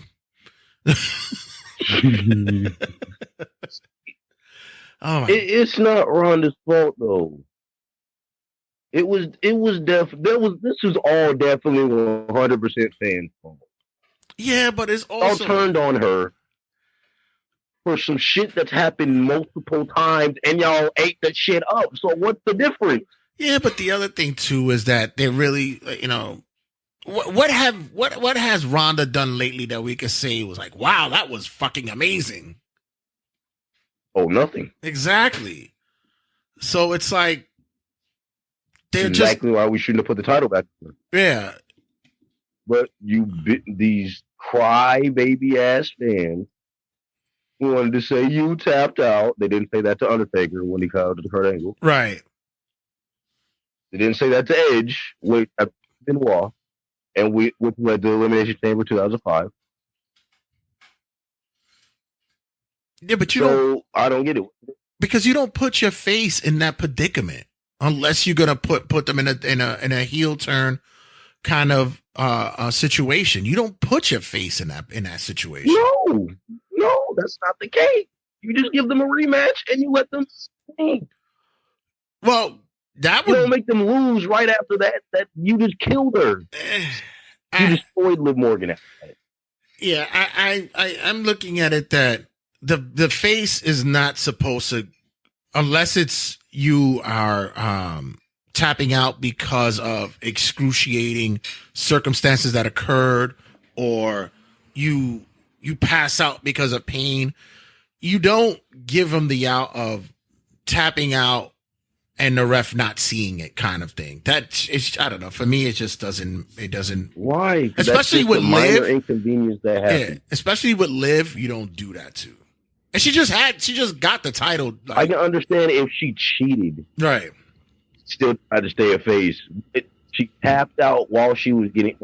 It's something that happened multiple times. It's just a little cliche in wrestling. And y'all couldn't let it slide? No, because you threw her to the wolves immediately once you gave her the title. You didn't even let her get a work with it. I find that ridiculous. Yeah, she did nothing wrong. But the one who deserved to win tonight got it with Rhea Ripley getting her. Oh, absolutely. and from number one. Mm-hmm. I must say that was the sexiest ending to a Royal Rumble. And she even worked the injury after the Beth Phoenix spear and such. She even worked through that. Beth Phoenix doing the spear, that is adorable. No, Beth Phoenix doing the spear or Brock Lesnar just destroying Baron Corbin. What was the highlight there? Oh, definitely watching Corbin get destroyed. Who likes Corbin? I haven't liked Corbin since he cut his hair. Yeah, right. Ever since Corbin got rid of the strings and on top of his head, he has never been the same. Ever since he stopped being a badass. When like, even if he just cut his hair and keep the same character, I kind of would still fuck with him. But he's 40 now. The countdown Corbin during NXT days are long gone. Yes, they are. And this will lead us to finally the main event match and why the men's Royal Rumble was first. We get Kevin Owens versus Roman Reigns. And besides the... Shout out to Kevin Owens. Who thought he was going to beat Roman? Nobody. But my God, that nigga can believe right every damn time. To me, once they announced that it was for the undisputed title, I was like, yeah, he's losing. But the man absolutely goes out there every time and puts it on. He had one slip up on the top removal. 2020. He had one hiccup. Royal Rumble 2021. Yeah. This one. Of course, that one hiccup with thought he messed up. Right. But you correct it. That's how, as a performer, that's what you do. You fix it. He fixed it real quick. Yep, sure enough. And that's what a pro does. But him,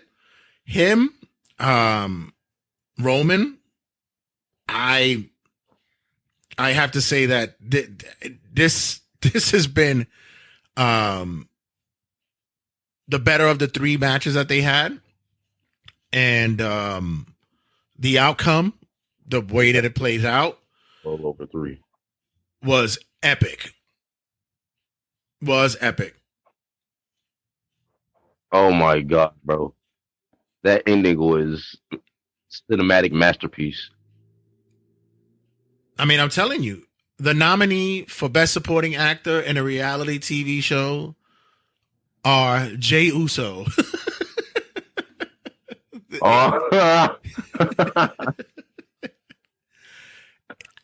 It's just you know it's going to happen. You just don't know how it's going to happen. And when it does, you're still surprised how it's going down.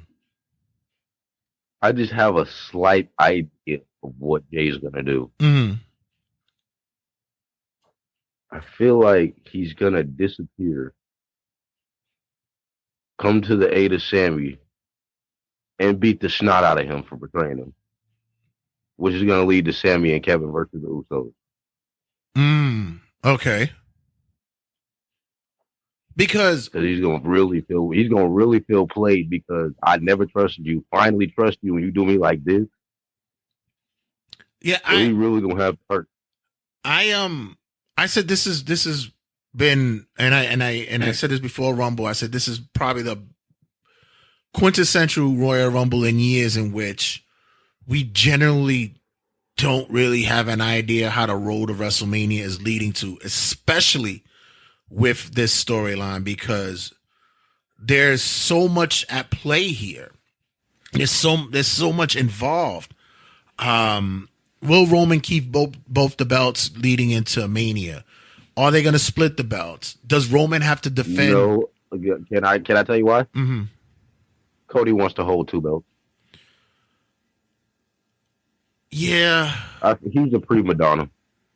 Yeah, but also he's definitely raising both belts. He's not just going to raise one. I know the networks. Because wrestling has more than one.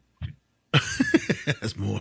But yeah, but also I know the networks want their own belt, and I know they're trying to put some kind of some legitimacy to the U.S. title on Raw, but it's still. Wait! Watch this. Cody wins, right?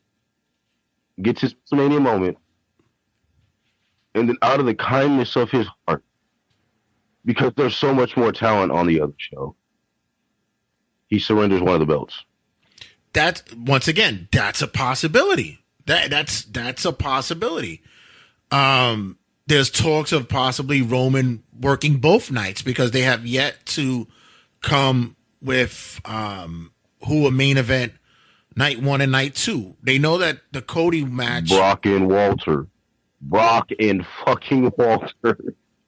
I mean, that's a possibility as well. This is what I'm saying. There's so much that's to play here. Like you said, Sammy's another one that people believe that can walk away with if it's for the undisputed title, he's not winning.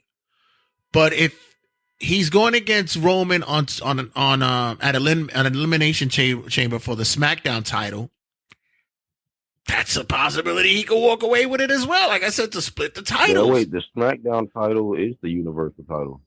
Well, yeah, the SmackDown Universal title, but I'm talking about the WWE title. Oh, okay, the black one. Yeah, the black one. I expect it's the SmackDown title because it's blue. Definitely going to Cody. The WWE one will go to Cody. Yeah. If they split them, yeah. Yeah. This is what I'm saying. Knowing Cody's ego, he wants it both at least once. This is what I'm saying. There's so many. Every year we've gone paint by numbers. I know what's going to happen. I feel this is the match we're getting. Yep, I get it. All right, here we go. This is the first year in a long time that we were going, how is this going to play out? And it's epic. It's epic. You really get the sympathetic Sammy and all. From a Royal Rumble view, have you not always wanted to see the most over person genuinely win? And I'll give you your Undertakers, your John Cena's, your Edges in 2010 and 2010. But since 2011, has genuinely the most over person, have they not always been eliminated? Yes. I've just always wanted just the most over person win once. I'll start with your 2012 Jericho eliminated. 2013 Ryback eliminated. 2014 and 15 Danny Bryan. Not even in the first one. 2016 that was too many. AJ Styles, Dolph Ziggler, Dean Ambrose, gone. 17 Jericho. Or Bray Wyatt. Who took Bray? Randy Orton. What? 2018. Good choice, but you can't tell me Rusev was not the most over. Yes, true. 2019, I'll give it. I think it should have been Braun, but I'll give Seth Rollins 2019. Don't get me started on 2020. No, that was Drew McIntyre. Right choice. It was 2021 that was the terrible choice. Right. Daniel Bryan's last chance. Oh, and they gave it to Edge. Then Brock Lesnar. And they finally get it right. Almost, because I can say Seth Rollins. But Cody Rhodes wins. Well, you get Cody, of course, because we need the redemption story here in WWE. But we also and with the whole belief that how this path is going to be played. I'm happy that Rhea called out Charlotte, that she has her own redemption story to play out now. You want to talk about long-term booking? Mm-hmm. That was a good one. That was.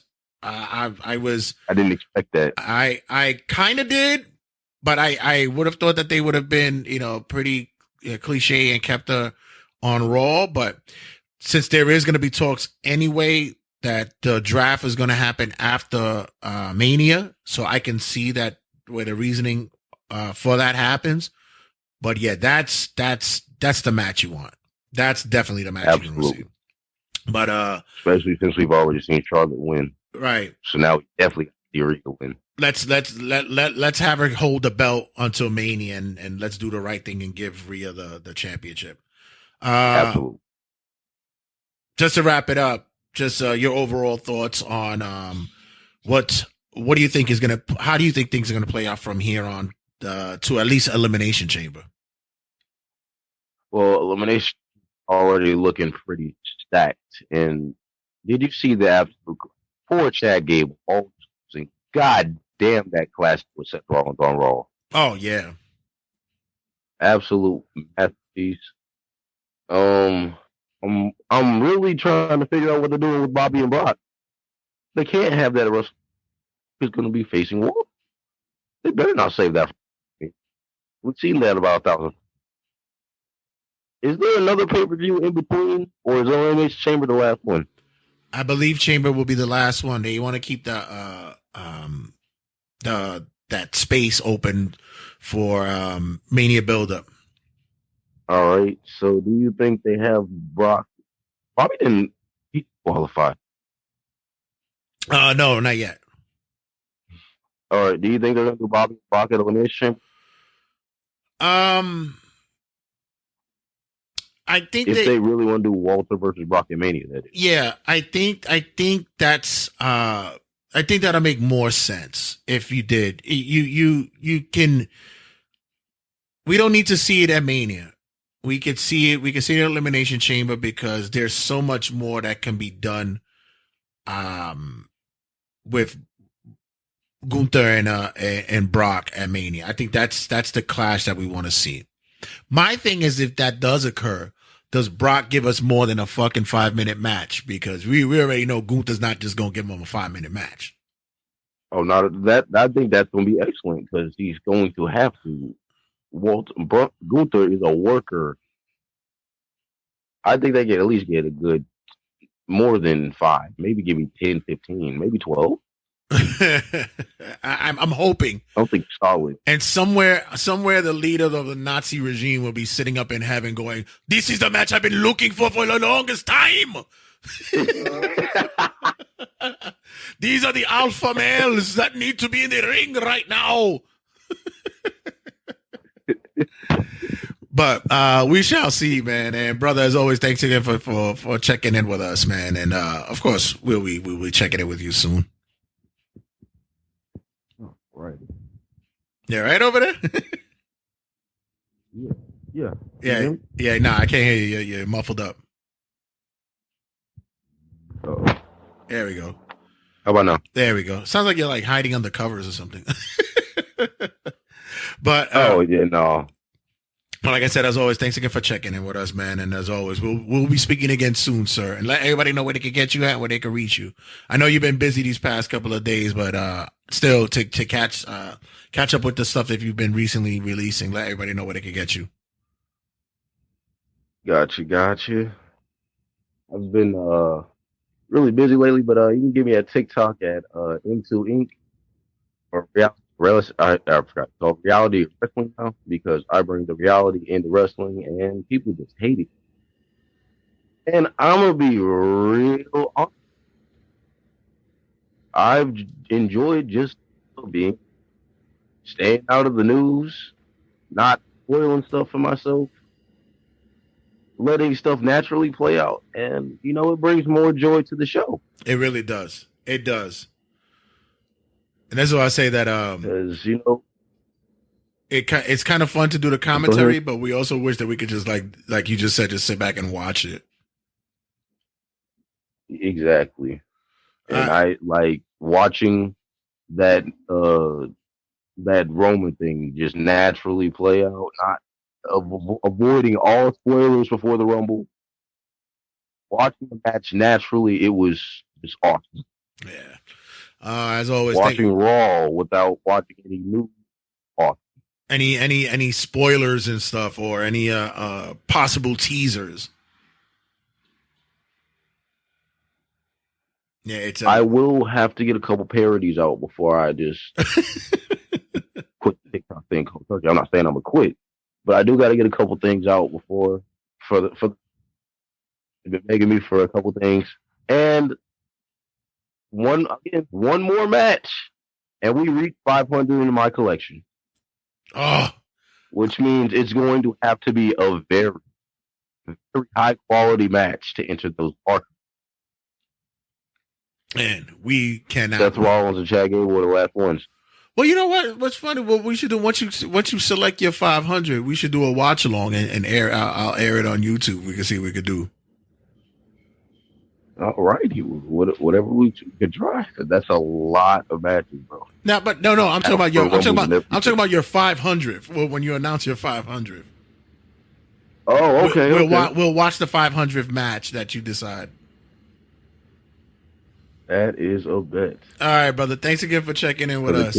I could just randomly find something old or something new could happen. We can start with the 500 because that's monumental. It's milestone.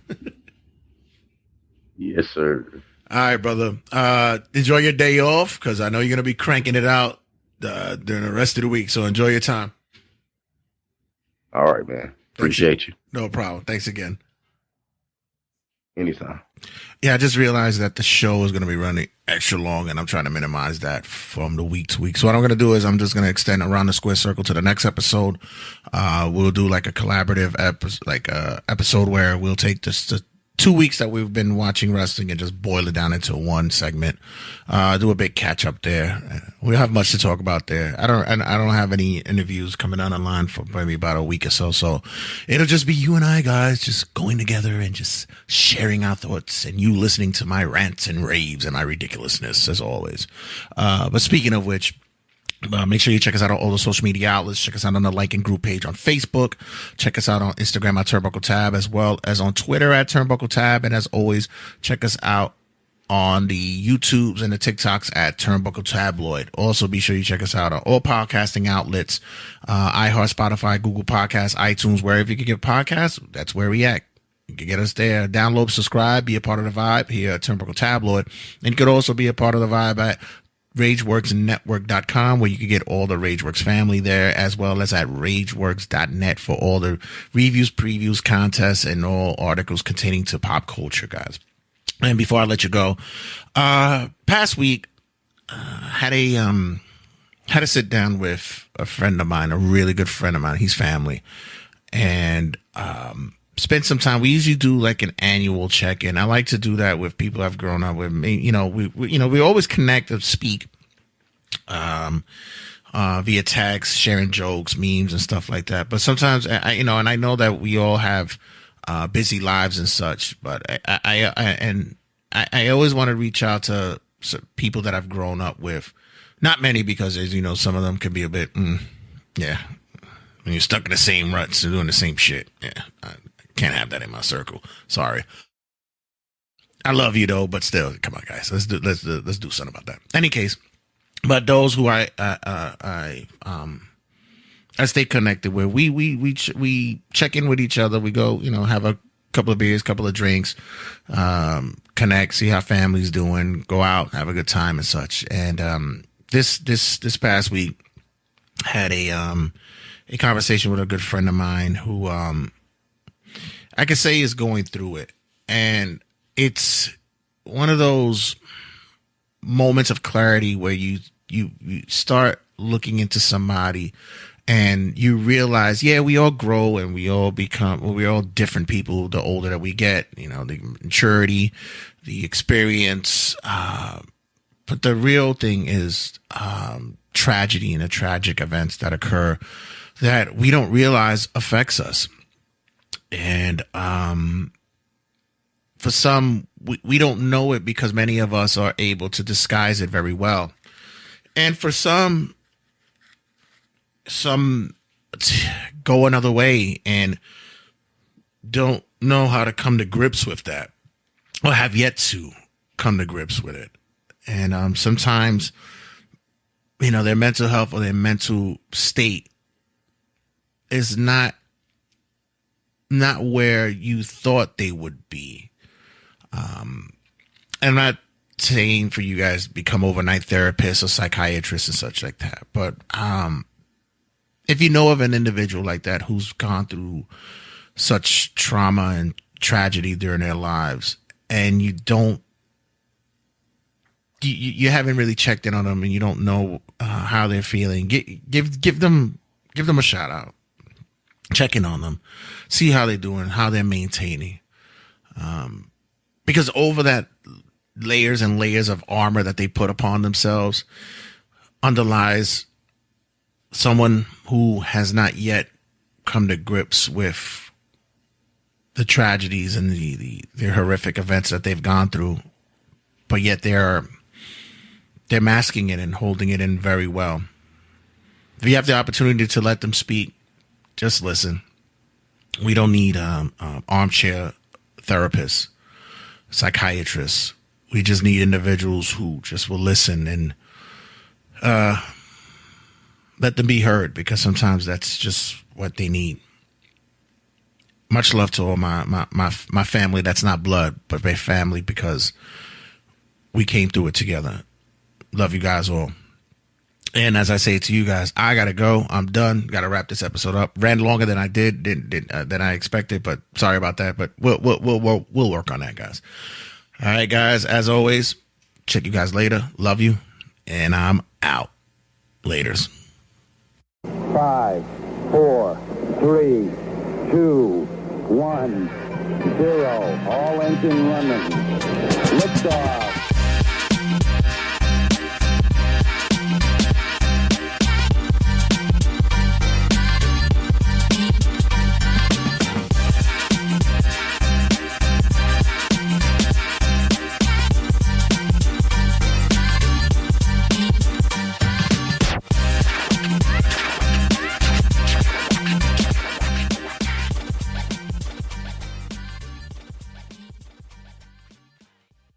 Turnbuckle Tabloid.